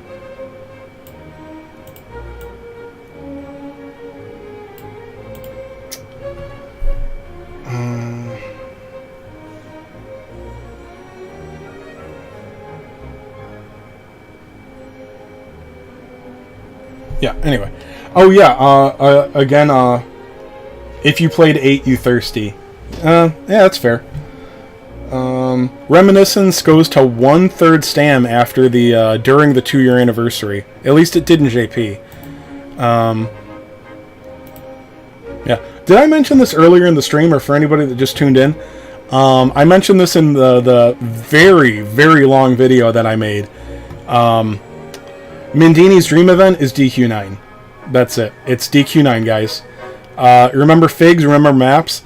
Exactly the same. We have a fig shop again. Except they call them Dream Orbs. So all of the stages that you'll farm have a chance to drop map or pillows, dream pillows, and then those dream pillows have their own easy stage, like a 5,000 CP stage that you'll farm, that works exactly the same as the very distant land map. Or, you know, there was only one map that mattered in the last event.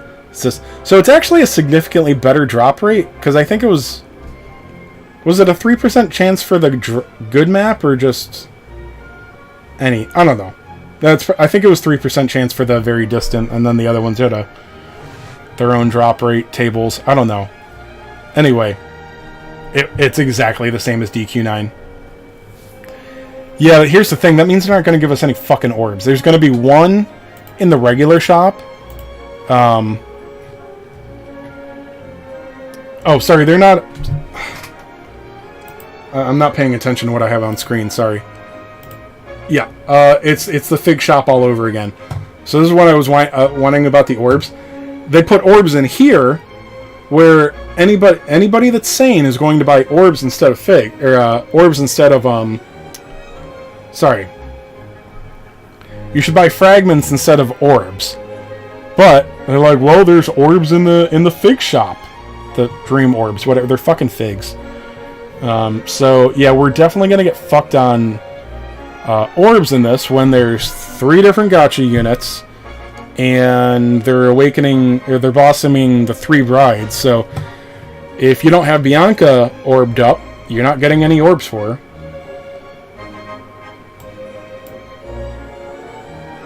There will be one in the there's a standard event currency, you know, coin type currency that will have 1 orb. As far as I don't see anything else giving an orb, though. But, you know, there are technically 4 orbs in this event. So, once again, Square Enix just fucking us in the ass. Also, if you're a complete dipshit, you could buy the illustrious crystals. You do get 3 of them for 8. Which, like... I mean, they're finally starting to realize, like, they're way less valuable than orbs. Like, compared to orbs, this is a good rate, but, like, I would not take 1 crystal over 1 fragment. Well, okay. I would like, 2 or 3 fragments I would take over a crystal. It's just not even close. So, I mean, to be fair, they only value them at, what, 2.3 of, their evaluation isn't way off, but, like, you go for frags first. So, okay, this is the one time, like, they actually almost have crystals valued correctly here, but you gotta, you know, you gotta go for fragments. Japanese dude told me that they have an orb shortage again in JP. Honestly, most of the sources... Well, I don't trust the sources implicitly, but... Yeah, they're usually pretty good, so... There's a shock. Honestly, I think the blossoming system is a big deal, because they're starting to blossom things that you should never have had ranked up, so... Now, besides the fact that there's a gacha unit every week, sometimes 2... Yeah, now you've got 3 to 18 blossoms a month, which is hardly an exaggeration. So, yeah, there's just... You need to blossom you need to rank up everything. Also, hi, Pack Demon.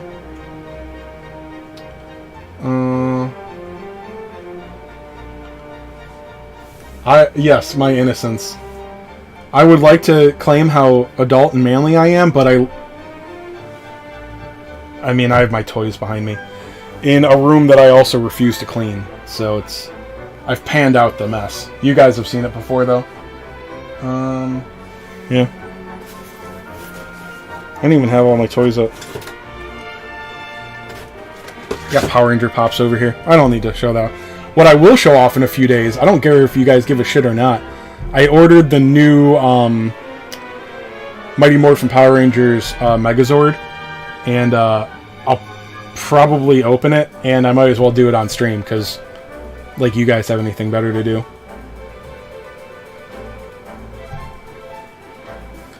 Yeah, so, if the JP nerds are complaining that there's a lack of orbs, that will be awesome.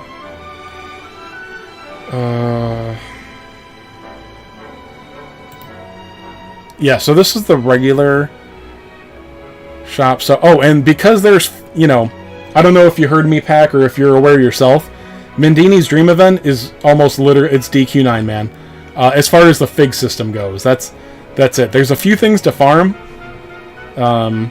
You can watch my 18-hour-long analysis video to find out about that, or just use this site. But yeah, since they give us the Fig system again, there's no orbs in the shop. Or sorry, there's one orb in the shop. There's no fragments in the shop. So, yep, enjoy that. So, hope you already had the brides ranked up, because you're not getting any fucking orbs for it.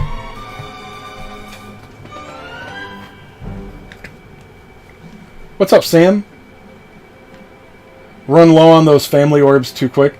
Yeah, it can be a pain. This is, remember, there's double drops on hard mode right now, so what I'm doing right now is I'm very low on Beast and Boss type, like Dark Lord crystals. So I'm farming those two stages on hard mode, but, you know, I'm doing the crystal stage, of course. I'm actually, using the 30 gems to refresh that, so I'm running that 6 times every day right now. And I'm actually having fairly decent luck so far, which will probably go away, because I haven't had luck on that stage in a while. And then I will do the last 2 stages that drop basically a combination of all the rank 6 and 7 mats. I don't get a lot I like almost never get crystals that drop, but I'm doing those right now too.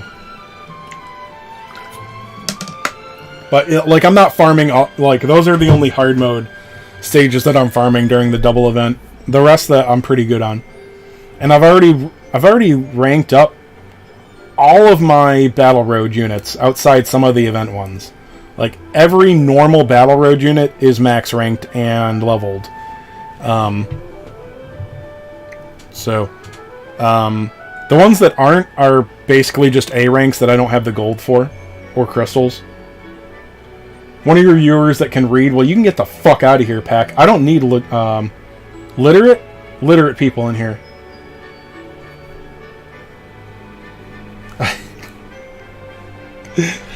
I'm just trying to think about how to turn this in a joke aimed at Tukey, where, like, I only know how to manipulate the illiterate. Oh yeah, Jen has orbs because she doesn't get anything. Old story. Let's see. So, alright. Thirsty nerds, time to look at, I looked at Jessica a while ago. Just real quick, Jessica can, she can charm shit. Like, really well. Not only does she have a range 3 boom type pattern, but, like, alright, so it works like Veronica. Veronica's bang spell, if you guys have used that. You do not need to target the center square on this. So it's kind of, you know, it's like range 4 front, potentially. And she's movement 3. She gets a movement with her First Awakening. So she's got tension, and it'll increase. So yeah, she increases her tension by 1, and she gets a stack of martial potency for 3 turns. So that's awesome. Martial potency and recovery effect. So that's good. So this is a range 4. So movement 3, range 4 charm ability. So it's large, typeless, martial damage. Physical comes out as martial. In Google Translate. High is often, so there is a 60% chance to charm with this. And yeah, 5th Awakening, if you were a whale, or eventually in the future when you get this to 5th Awaken, that's another 10%. So that's a 70% to charm type neutral units, 35% of resistant charm units. That's pretty awesome. And, I mean, typeless large martial damage is nothing to scoff at either, with amazing range. She's got crack damage with awesome range as well, so this is also, like I said, now this is range 4 front, this last square back here, but you can hit a lot of stuff with this. That's a lot of range there. Let me see. This is Coup de Grace Super Sexy Beam. Inflicts large martial damage to all enemies within range. Yeah, high, so often charms. And number of turns needed 3, so you're not using that in Arena, really. GVG. Oh, this is straight line 5. 5, guys. Again, with move 3. So her range is fucking stupid. And then Awaken 1. Oh, yeah, so Awaken 1 is just move 1. But her base perk increases tension at the start of battle. This is really easily overlooked. Like, I mean, I forgot about it. She's got a 50% damage reduction once only. It's nice in Arena. So she's going to start with... I'm sorry, is tension 20%? Whatever tension is, she's going to start with that on her first hit. In PvE, or even potentially Arena still, that means that you can get her... I mean, it's an extra stack on tension if you're going for stacking, but... you know, in situations where you're not stacking, that's a first turn damage boost. I've mentioned this a lot. In Arena, that is, at least in my strategies, that is way more important than anything that happens turn 2. So, yeah, she's just going to be stupid good in Arena. 'Cause, I mean, like I said, besides, like, anything that's weak to charm, she's automatically going to charm. That's a given. But, like, I mean, doing a really solid amount of type neutral damage to something with a 35% to 70% chance to charm it. That's amazing.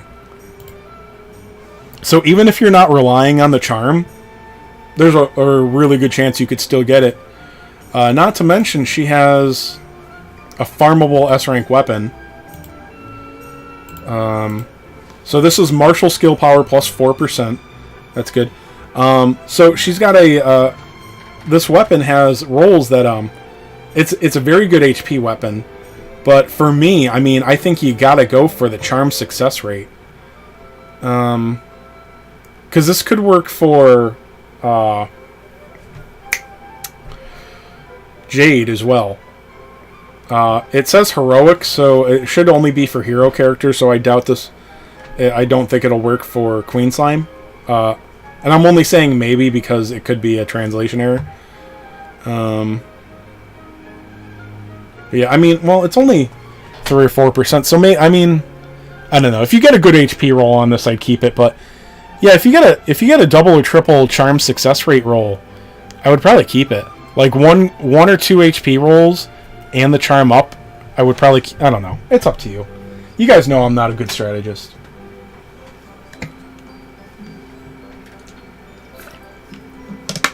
Cut open the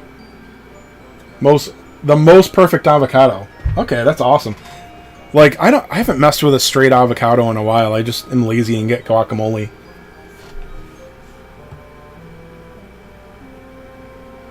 Thank you, Pac. I do struggle in pronunciation, but I get there eventually. I hate when I feel like I have a really good zinger, but then I stutter. Okay, true story. So, when I was doing Uber a couple years back, I worked the airport a lot because I'm lazy, and also you don't have to pick up, like, scumbags as often. There's a lot of scumbags that you pick up doing Lyft and Uber. Anywho, so this guy, I pick him up, and, you know, some business guy. I'm taking, like, an hour away. I waited for long trips because, again, easy. Usually decent people you're doing it for. And I ask him what he does, because I'm just a chatterbox when I drive.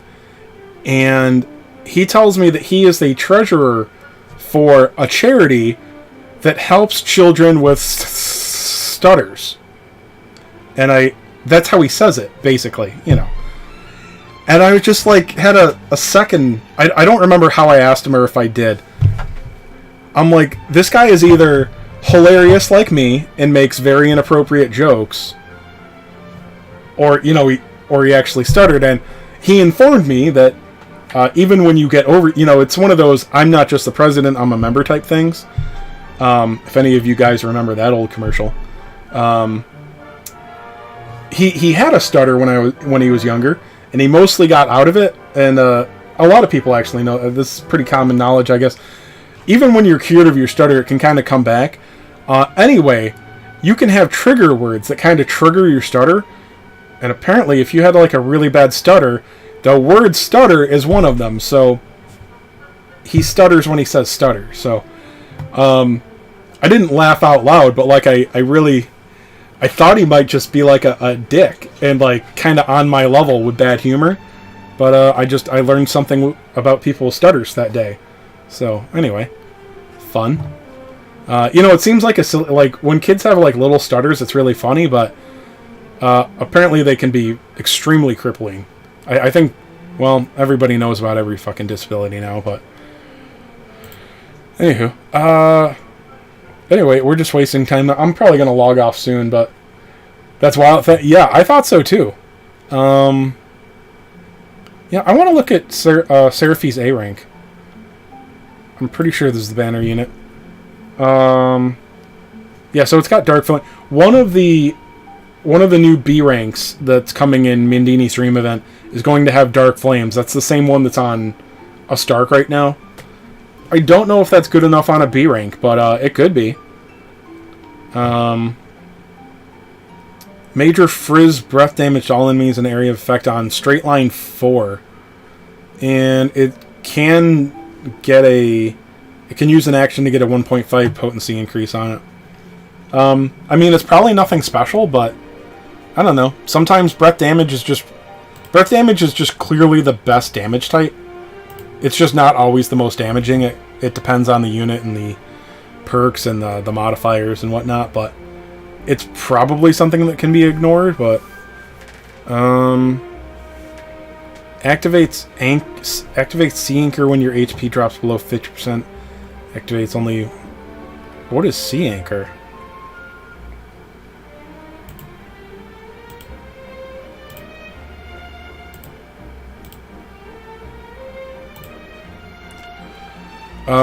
It's a double tension increase the first time it... Okay, so tension is 20% of stat. Cool. So it gives you a one time only, one turn, 40% damage boost when he drops below 50%. It's not bad, but I'm not crazy about stuff like that. Rarely increases tension when attacked by an enemy. Yeah, so it's 20% chance. I mean, this guy... I don't know if I want to call him useless, but I don't really like it. Seems weak. If this were a free-to-play, maybe, but... I don't know. I don't really like it as it's range 2. Yeah, that guy's a pass. Unless... Oh, no, I think that is the free-to-play. I think that is the farmable. This is the banner unit, I believe. Yeah, this is the banner unit. My bad.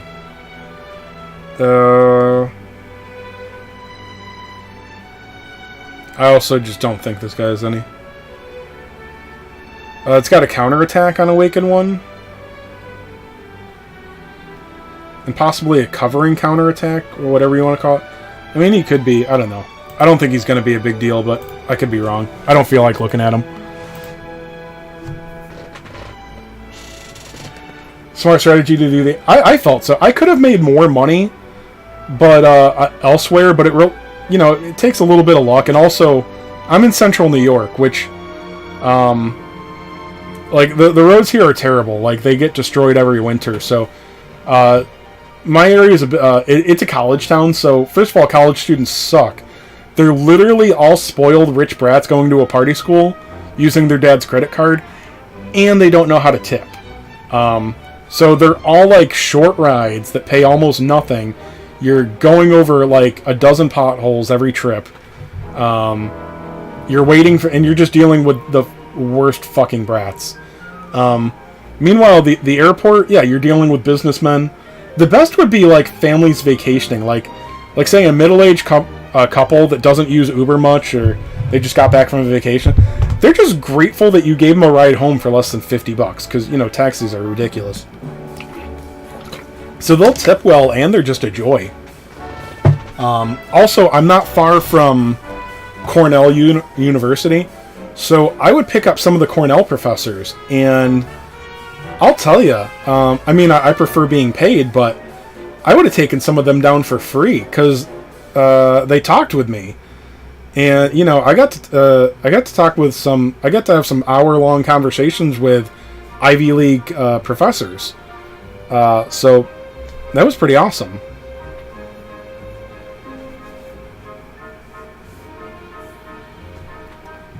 Dude, I remember the first time I went to a club when I was 18, I didn't know that you were supposed to tip. But that was literally my first trip, and we didn't have any money anyway. Also, my friend, who is just one of the biggest dipshits you'll ever meet, didn't understand that when one of the girls comes and says, like, let's get a dance, that you have to pay her afterwards. He is just a dumbass without a dollar on him that just assumed that, like, this... Well, I mean, he was, you know, no homo. No homo, guys. He was a good-looking guy. You know, he was always the guy getting laid and whatnot. And afterwards, it's like, you know, she does the dance. They don't do cash beforehand. And they come back to the table. She's practically dragging him by his ear. Because, look, I don't want to make a lot of generalizations about strippers and dancers. And look, once there's no money involved, they stop being nice. This one did, at least. And I don't blame her a bit.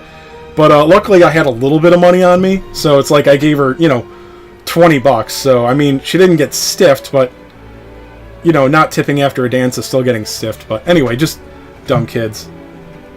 Dudes get bounced out fast for that? Yeah. I would think so. Alright, so, Seraphy. What's Seraphy? I would actually love to talk about... I don't know, I kind of like strip clubs and I kind of don't. I don't know. They're fun sometimes, but, like, it's so expensive to have a little bit of fun. Okay, so she's got a heal. Now, when I first saw that they redid Seraphy, I thought, like, oh man, the only healer that can beat Seraphy is Seraphy. But I don't think this is going to be the case. So she greatly restores HP of all friends within range and increases their breath resistance for 3 turns. I believe, yeah, this is martial. She has a martial... Okay, so her leader skill is 10% martial potency and recovery. That might be unique. Okay, Fairy Girl also does it. Stella, that's her name. Okay, so she's got a straight line 3 attack here. Her first ability is still 62 MP, so not cheap. Brings HP of all friends within range to recovery state for 3 turns. Attracts 2 squares. So she pulls all allies 2 squares closer, up to 2 squares closer within that line. And it puts like a regen effect on them. I don't know how large that regen effect will be. It should be decent for 62 magic points. So I have no idea what kind of damage healing Angel Big Wave will be. I doubt it's going to be as useful as Seraphy's normal heal, Angelic Grace.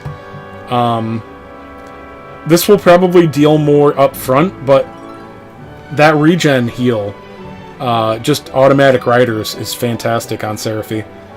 And then this, Sunshine, whatever. So this is a 3x3 area right in front of you. Deals damage to all enemies within range 5 times. This is Martial Frizz. Rarely lowers attack for 3 turns. So that should be 5 chances per unit to to lower attack. This, honestly, this could be just as much about attack lowering as damage. Like the Royal Reptile fight, this might be important for the Royal Reptile fight. I don't know. I mean, I prefer to go with the evasion strategy, but if you're some kind of scrub that doesn't have, like, Dual Magus or Fallen Angel Corvus, Jen, you know, maybe instead of going for her because you're thirsty, you can go for her because of, you know, Blossom Doors. But it's mostly going to be pure thirst. Sorry, I bit my lip there. I knew you were stalking still, Jen.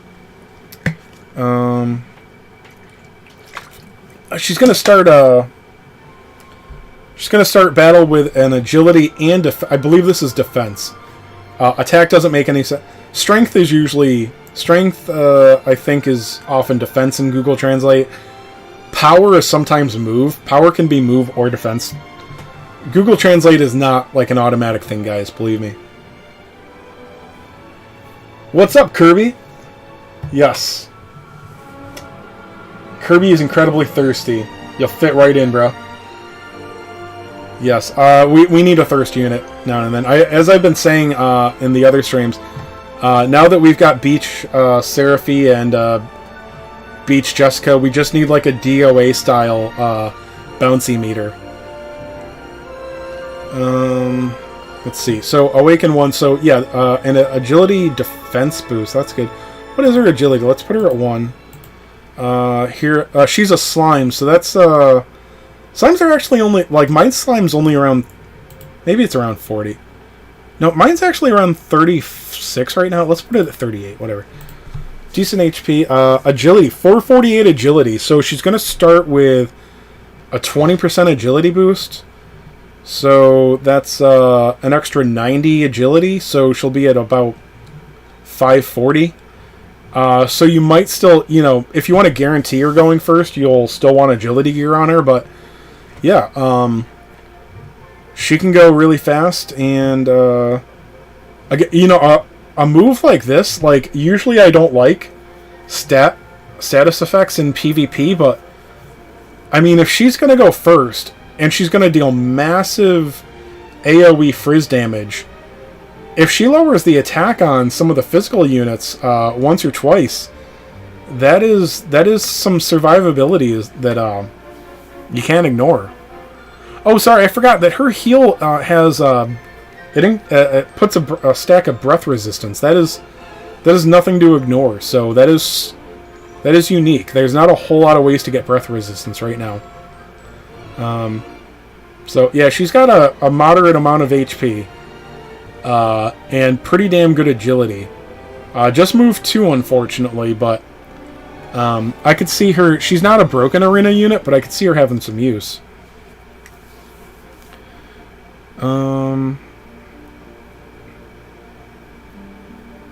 Okay, so she doesn't have Helper Seraphy that's unlimited anymore.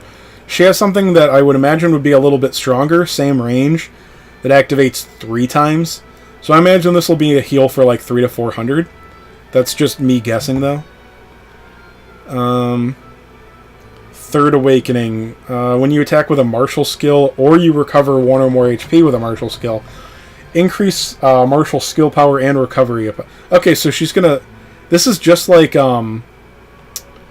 Stella, I believe. I think this is exactly what Stella does. And the 5th Awakening is greatly raises breath resistance for 3 turns. So for Whales, that's going to be a pretty... This could make her a really good arena unit for Whales. Because breath is a really dominant force in arena right now. Especially in JP. Dominant might not... It's something to worry about. So starting with great breath... A double stack of breath resistance. That's huge. So... Yeah. You think she's going to wind up being critical? I mean, it's hard to say. I think that you would be very happy to have her. Like, if you're a paying player, if you're an occasional spender, definitely worth a paid once only, but there hasn't been anything out since EKM that wasn't a fantastic unit. You know, I've made this argument before. Like, when it comes to saving for value banners or going for good units, dude, everything's good. This Seraphy, it's gonna be awesome. It may be a little bit, might be a little bit niche, but it's something that you will regret not having in your box, potentially. This, Jessica, is going to be fucking crazy, I think. I don't know. I don't know. Some people tell me I get too hyped up, but I think she's going to be insane. The Sage, let's just take a quick look at her. I don't think that she's on par with the other DQ3 units, but when you look at this, you just think like, oh, that's her coup de grace, right? Zigastorm. Because you can't see it. It inflicts, it's a 3x3 area right in front of her. Inflicts heavy whoosh damage, spell damage, and Zam spell damage to all enemies within range. And she is only movement 1, I believe. Sorry. Whoops. Moving everything. We're moving all the wrong stuff. There we are, good enough. Yeah, so there's no... Yeah, she's just moved 2, but she's got a 3x3 skill. That's just normal spell. She can use this turn 1 as many times as... Well, costs MP. But yeah. She's got a heal. Recovers 50% of HP and MP. That's good. She's got a... rare chance to she's got a enchanting echo like Veronica does, so she could repeat her spell. 20% chance of that. Looks like 25% at third awakening and 30% with 5, I believe. I think that's what it does. So that's not reliable in arena, but like, I mean, at max awakening there's a Awaken 1. There's a 20% chance that she can do another 50% damage. So I mean, Whoosh and Zam are both pretty good elements right now. That's nuts, and she's not even top tier. So anyway, like, so again, Seraphy's terrific, Jessica's terrific, the Sage is great. Like, the fact that she's not broken is ridiculous. She's got heals and stuff too, I believe.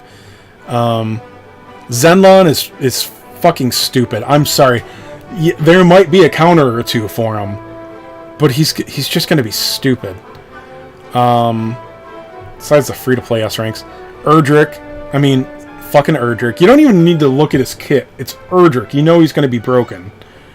Gildiga. Let's go Gildiga. It's a 50-point unit with move 3. That's important. I won't go over his whole thing. He has a T-shaped breath attack, type neutral, major breath damage, high probability to stun. Take a rest is stun.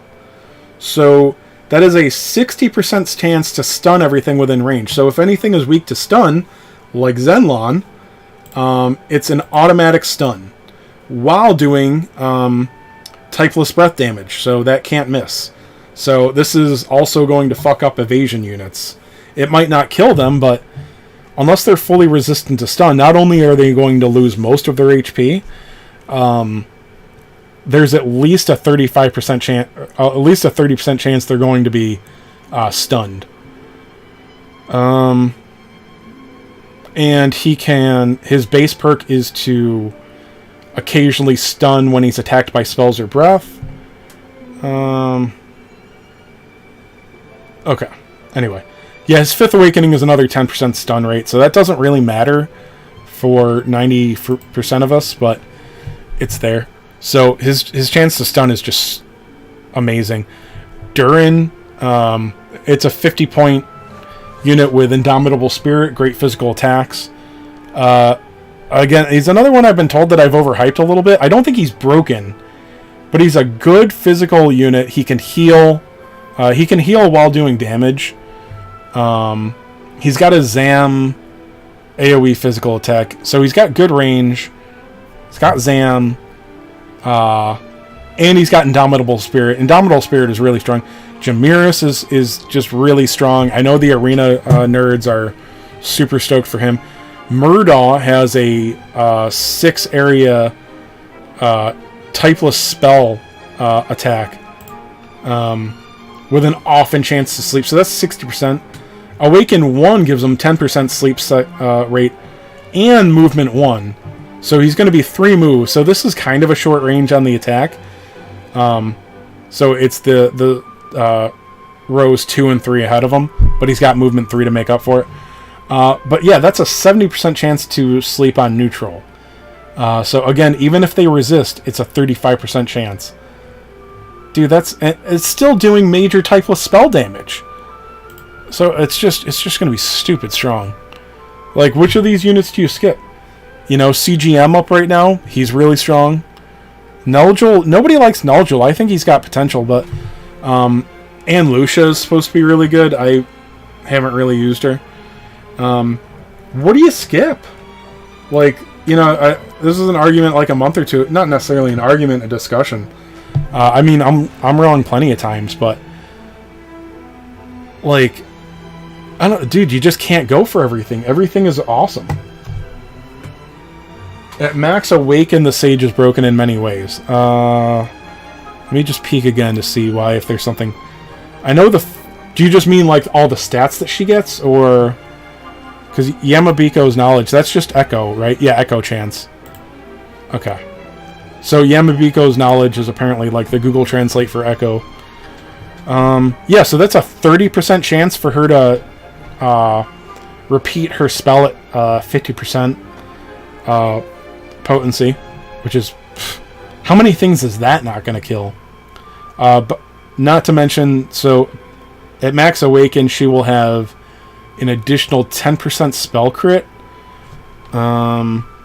So besides the fact that she'll be at 10% plus whatever natural spell crit is, that is 2 to 4 attacks that have a chance of 2 or 4 attacks that have a chance to crit. So yeah, 2 to 4 10% chances, that's not something to ignore. The extra spell potency, that's a given on awakenings. But yeah, so I'm guessing there's just kind of a threshold. Like, she'll probably leave things at like 80 or 90% at Awaken 1, but like the Awaken 5 gives her enough stats to just one-shot a lot of things. So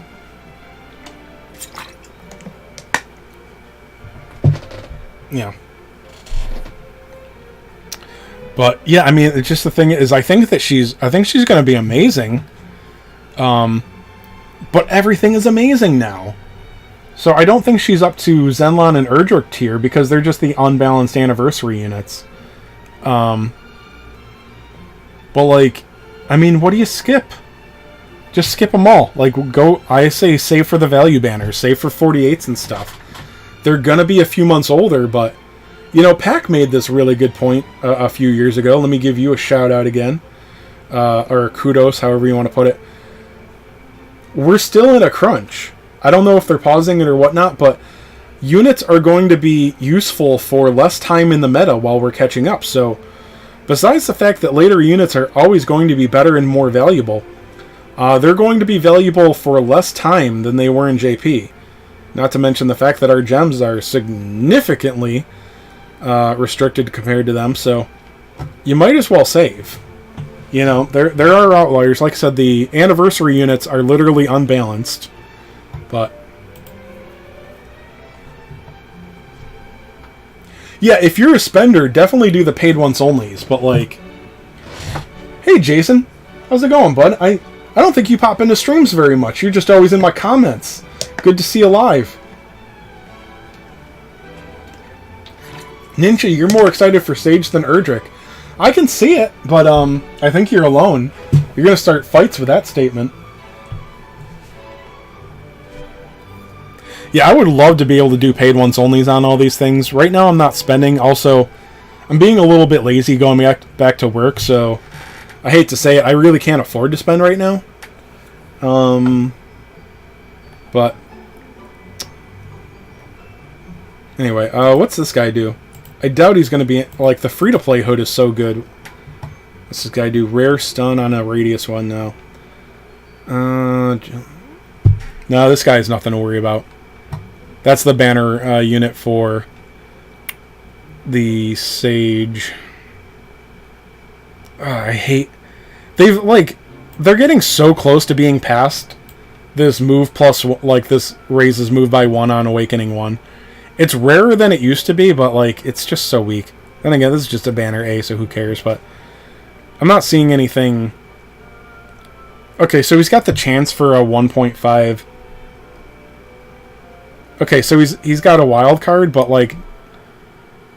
Nothing's amazing here, so... Yeah.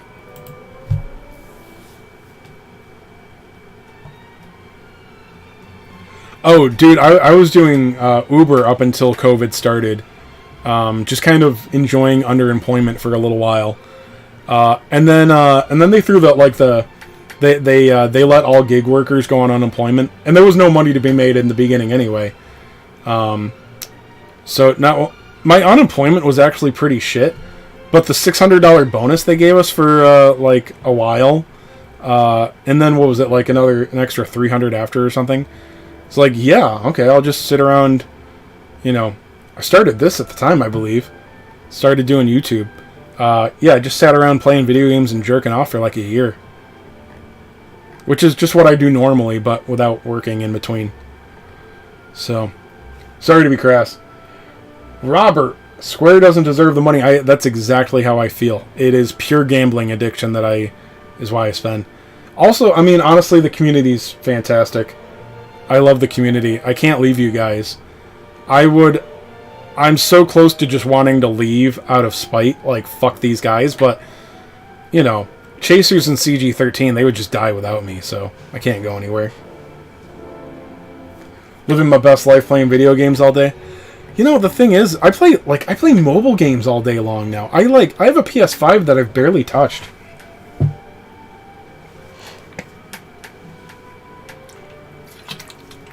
You know, alright, so you started during your YouTube channel during COVID too because you were bored? Yeah. I don't know. It's more work than I thought it would be. But I mean, I'm pretty low. Like, I've thought about, like, oh, maybe I should try to go, like, mainstream. And that's like, I would need to learn how to video edit. And I would have to put effort in. And it's a chance. So, no. I'll just make my videos that get, like, 100 views.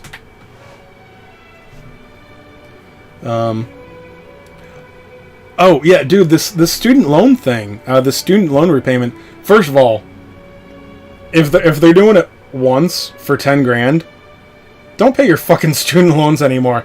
Like, dude, they're definitely going to do it again, and for more. Like, there's just, they're definitely going to do it again.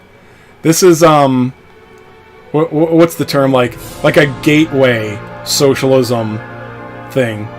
Sorry, I'll try not to get... I'm pretty obviously Republican. I'll try not to get too political, but, like, they're definitely going to do it again, or they're just going to up the amount before it goes through the first time. I don't think it's officialized yet, right? I mean, it's basically a done deal, but I think they could up the amount.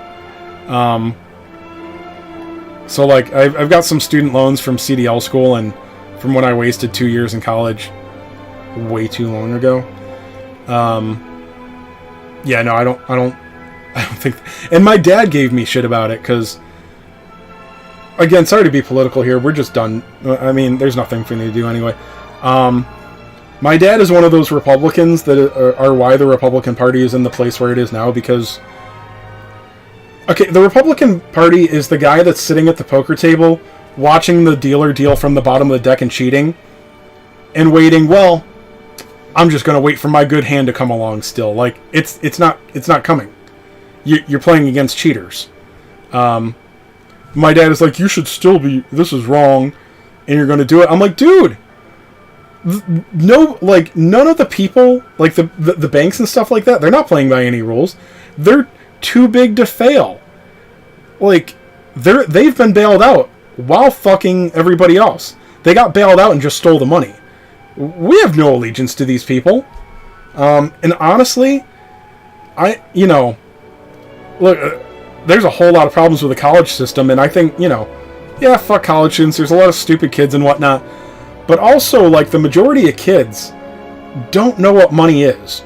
So you took an 18, potentially 17-year-old, and you told them, like, first of all, you spend 15 years, I don't know, whatever, 10 years. You spend 10 years telling them, you have to go to college or your life is over. And that's basically what they tell these kids. If you don't go to college, your life is over. And then an 18-year-old, it's basically still like, you know, they don't know a fucking thing. They're clueless. They're babies. Worse than that, though, they think they're educated. You just put a piece of paper in front of them and say, if you sign this, you can go to school. Like, really? For $1 bajillion, I can go to school? I'll be able to pay it back when I'm older, right? Yeah, that's no... Future me? Fuck future me. Right now, I'm gonna go get drunk with a bunch of other teens and 20-year-olds, and, you know, the cool kids have sex. I mean, you know, totally me, too. But yeah, you get to go to college and have, like, the time of your life, potentially. And all you do is just sign away infinite money. Like, you don't care. You literally had no idea what any of that meant. That's how it was for me. I didn't know. I'm like, I can just sign this and then I get to go to college. You told me I have to, so sure. So yeah, honestly, I kind of have a soft spot for. Here's the thing: you want to fix the whole college debt issue. College loans aren't federally backed anymore. There you go. They're private loans. You can get out of them just the way as any other loan is. Look, there's going to be some chaos at first, but like in a couple of years, the college system's fixed again because then college has to be affordable. You know, I've always thought about that. Yeah, just saying like, yeah, I graduated. I don't know how that works. Like they don't check, right? Dude, that was another. I mean, so obviously doing Uber, I did get stuck with plenty of college students, and there were a couple, and they pretty much all of the kids around here are going to very good schools. They're all very good schools around here. I mean, there's a few dummies that go to. There's a couple of community schools, but they take the bus. I don't go to the bus station. Anyway, I took some kids that like they're in their last year of school or just graduated, and they're going to job interviews that are directly related to their major. Like it is their major, and they're like, I had no idea what that guy was talking about. I don't know how to do that. I just went to school for like 4 to 6 years for that, and I have no idea what that job is about. I mean, is there a penalty to it? I mean, I guess they could fire you if they ever check, but like, I don't know. It depends. You know, my dad's like 66. You know, just talking about things that my dad says. And like, you know, he's like, do you want to go back to truck driving? I'm like, well, what the fuck else am I going to do? Would you like fries with that? You know, hello, sir. Welcome to Walmart. Those are about my options because I dropped out of college. I mean, I could go learn a trade, but I'm just not good with my hands. I'm kind of a pansy. So realistically, at 35, I'm not going back to school. But yeah, like, he grew up when, like, first of all, in the 60s and 70s, it sounds like you could just get a job, and that was enough to support a family. Like, you know, I don't know, maybe I'm exaggerating, but, like, you could make mistakes back then. You didn't have to have college for, like, any level of job. So, like, when the boomers are, like, when they try to tell you what it was like for them, like, oh, I can't believe that you're, like, you know, you had to have your parents buy your car for you. I got a summer job and bought my own car. I bought a brand new Camaro off the lot with my summer job. Yeah, dude, like, $8 an hour. I know it's higher now, but, like, minimum wage, even if you can get a full-time job, which isn't always automatic, like, you're not buying a car with, you'll make that much, like, all year after taxes. Fuck a summer job. And that's also, like, if you literally never spend any of that money.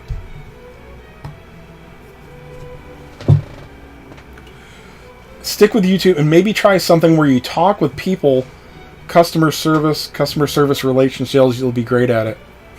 Okay. I get on a roll every once in a while. Finguess, I don't think I've seen you here. Welcome to the stream. If I have 100 Awakening Crystals for a material type and want to spend them on 1 or 2 units, do I get Awakening 1 or Oh, okay. So you've got inorganic fragments, and you know what? Here's the thing. We're gonna throw a curveball in there. I say neither. Gildiga. We're gonna get Gildiga in like a month potentially. Gildiga is inorganic and significantly better than those two. I know that it's not a guarantee that you'll get it. I think Sagittar is pretty good, but sorry, we're having like, well, I mean, I'm here to talk about video game stuff. I was actually very interested in the conversation we were having, but let me address this real quick. I don't quite remember. I have Sagittar, and I like him, but he's just not quite there for me on some things. It's the movement, too, that gets me. Yes, he has fantastic range. He starts with the double attack and evasion boost. Okay, that's not Awaken one. It's his Awakening raises his agility and move on turn 2. So he doesn't get movement 3 until turn 2. Not nearly as good as turn 1. And then a single stack of agility on turn 2 means he's not getting his agility raise until turn 3. It's garbage. This is a shit Awakening. It's not worth fragments. I know there's nothing else to use your inorganic frags on right now. That is like if you got another copy and got this, that's fantastic. That'll help him in PvE. In Arena, not nearly good enough. And what was the other one you were asking about? Uber Killing Machine. I just don't think Uber Killing Machine is good enough for anything. But I have no experience with them. I would definitely save your inorganic frags because they are extremely rare. You won't get another 100 by third year, I don't think. What's up, Jacob? Hey, did you just went and saw the movie, didn't you, Jacob? No, you saw the movie earlier today. And you said that you liked it. Yeah, it was fantastic. Dragon Ball Super, that is. Superhero. Used the ticket for Hargen.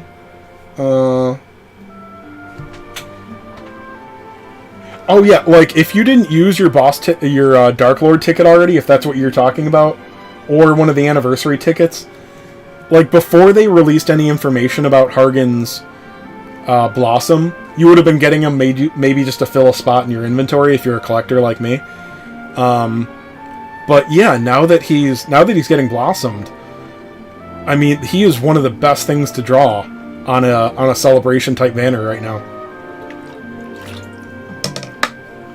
Dude, that is the best decision you could have made, Finguest. Yes. Yes, 100 frags on Fallen Angel Corvus is fantastic. Sagittar is your favorite. You know what I like about Sagittar? Well, I was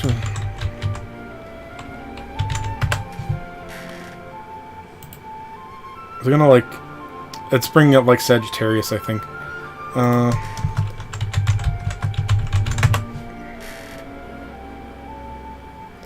Okay, I'm gonna... This is super nerdy here. I know. This totally looks like a mobile suit to me.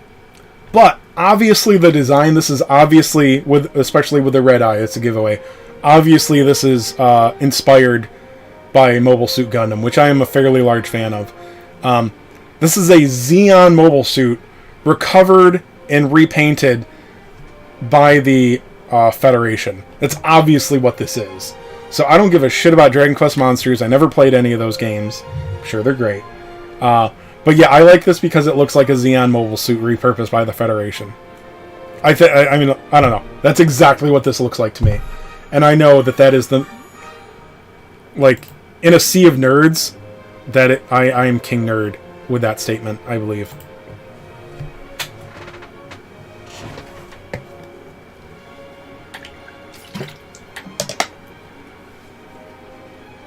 Oh yeah, you gotta save hero frags for Erdrick right now. You're crazy if you spend hero frags right now.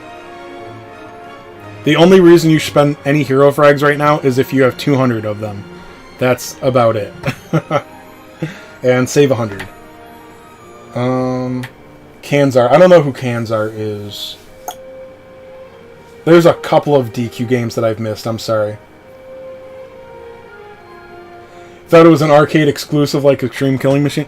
No, I think if you're talking about Sagittarius, I think that was somebody told me it was in a Monsters game.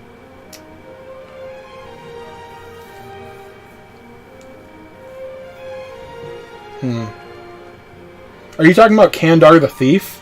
Because, I mean, he's in DQ3. The DQ3 event. Crab Slime? I don't think I've seen a Crab Slime. Oh, by the way, did we talk about Rickard, the Prince of Canik? Mid to late game boss in Joker's 2. Okay. Anyway, I started to talk about him.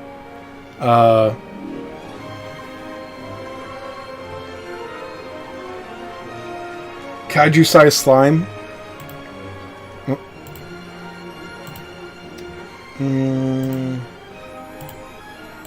Here.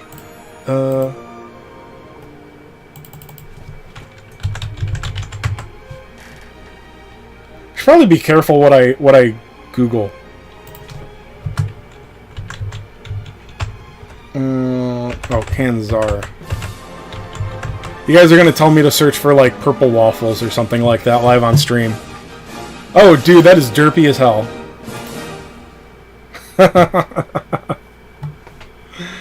I don't know how to make it bigger. That's what she said. Anyway, yeah, okay. I would like to see that in Dragon Quest Tact. Yes, okay. You're totally correct.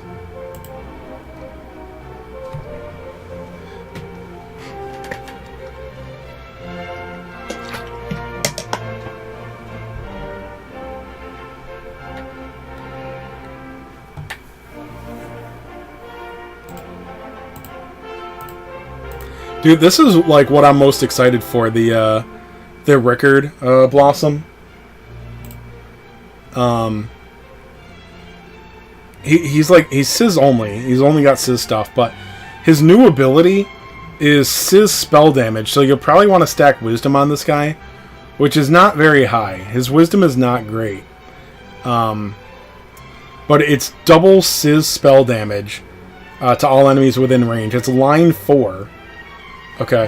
Whenever he defeats something, he gets a double attack and wisdom buff for 3 turns, so if you coordinate, you can get that up. He is slow, so you'll have to...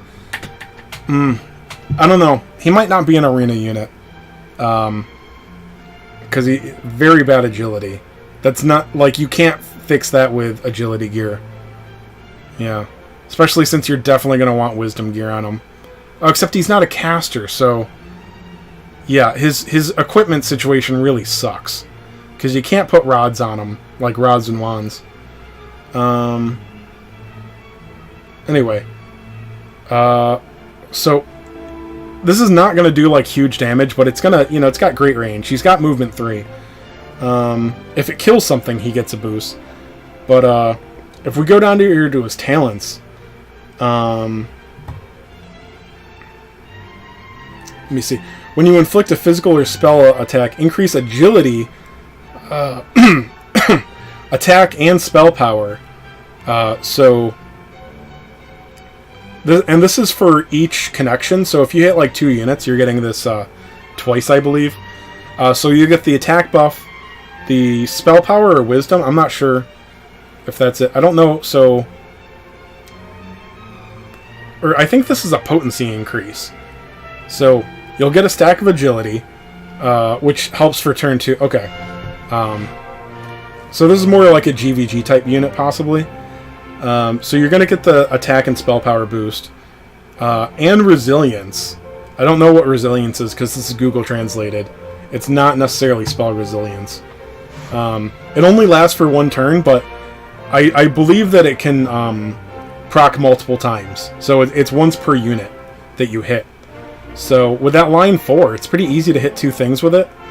So even though the initial hit won't be very strong, he's going to get a double potency boost. You know, 1 to 3 times potency boost. If he kills something turn 1, he's going to get a double attack and wisdom boost. So he could potentially have double wisdom and sorry, double attack and double wisdom and double potency on each stat. And then even he'll get a double agility boost. So 40% on 360. That's what is it? Like 140 more. So he'd be at like 500 agility. So you'd still want to put some agility gear on him, but if you put if you put an agility weapon on him, probably be pretty good. At least some agility armor. You get some agility armor on him, and he'll be, yeah. He'll go first in round 2, or at least pretty close.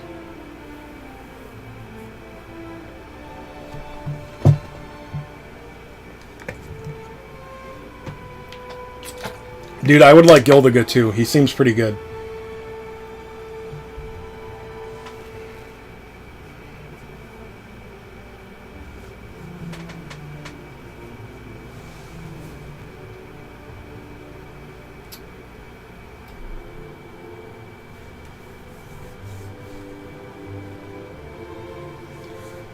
Alright. So, anyway, I think, God, this has been 2.5 hours, so, sorry, I know a few people just came in, but, I think I'm going to call it a night here, guys. I did not plan on streaming tonight, but this was fun. So, yeah, I'll have a few more videos coming out. It's been a while. I got some ideas, and honestly, we've gotten a few new players in the community. Not that many. There's never not that many noobs, but, like, I just feel bad that they have, like, no content right now. So I'm going to try to kind of focus on newer player guides. When is Global Lottery arriving? I think they do I don't know when they do the first poll. Honestly, I would, like, ask on the Reddit for that. But anyway, thanks for tuning in, guys. I'll see you later.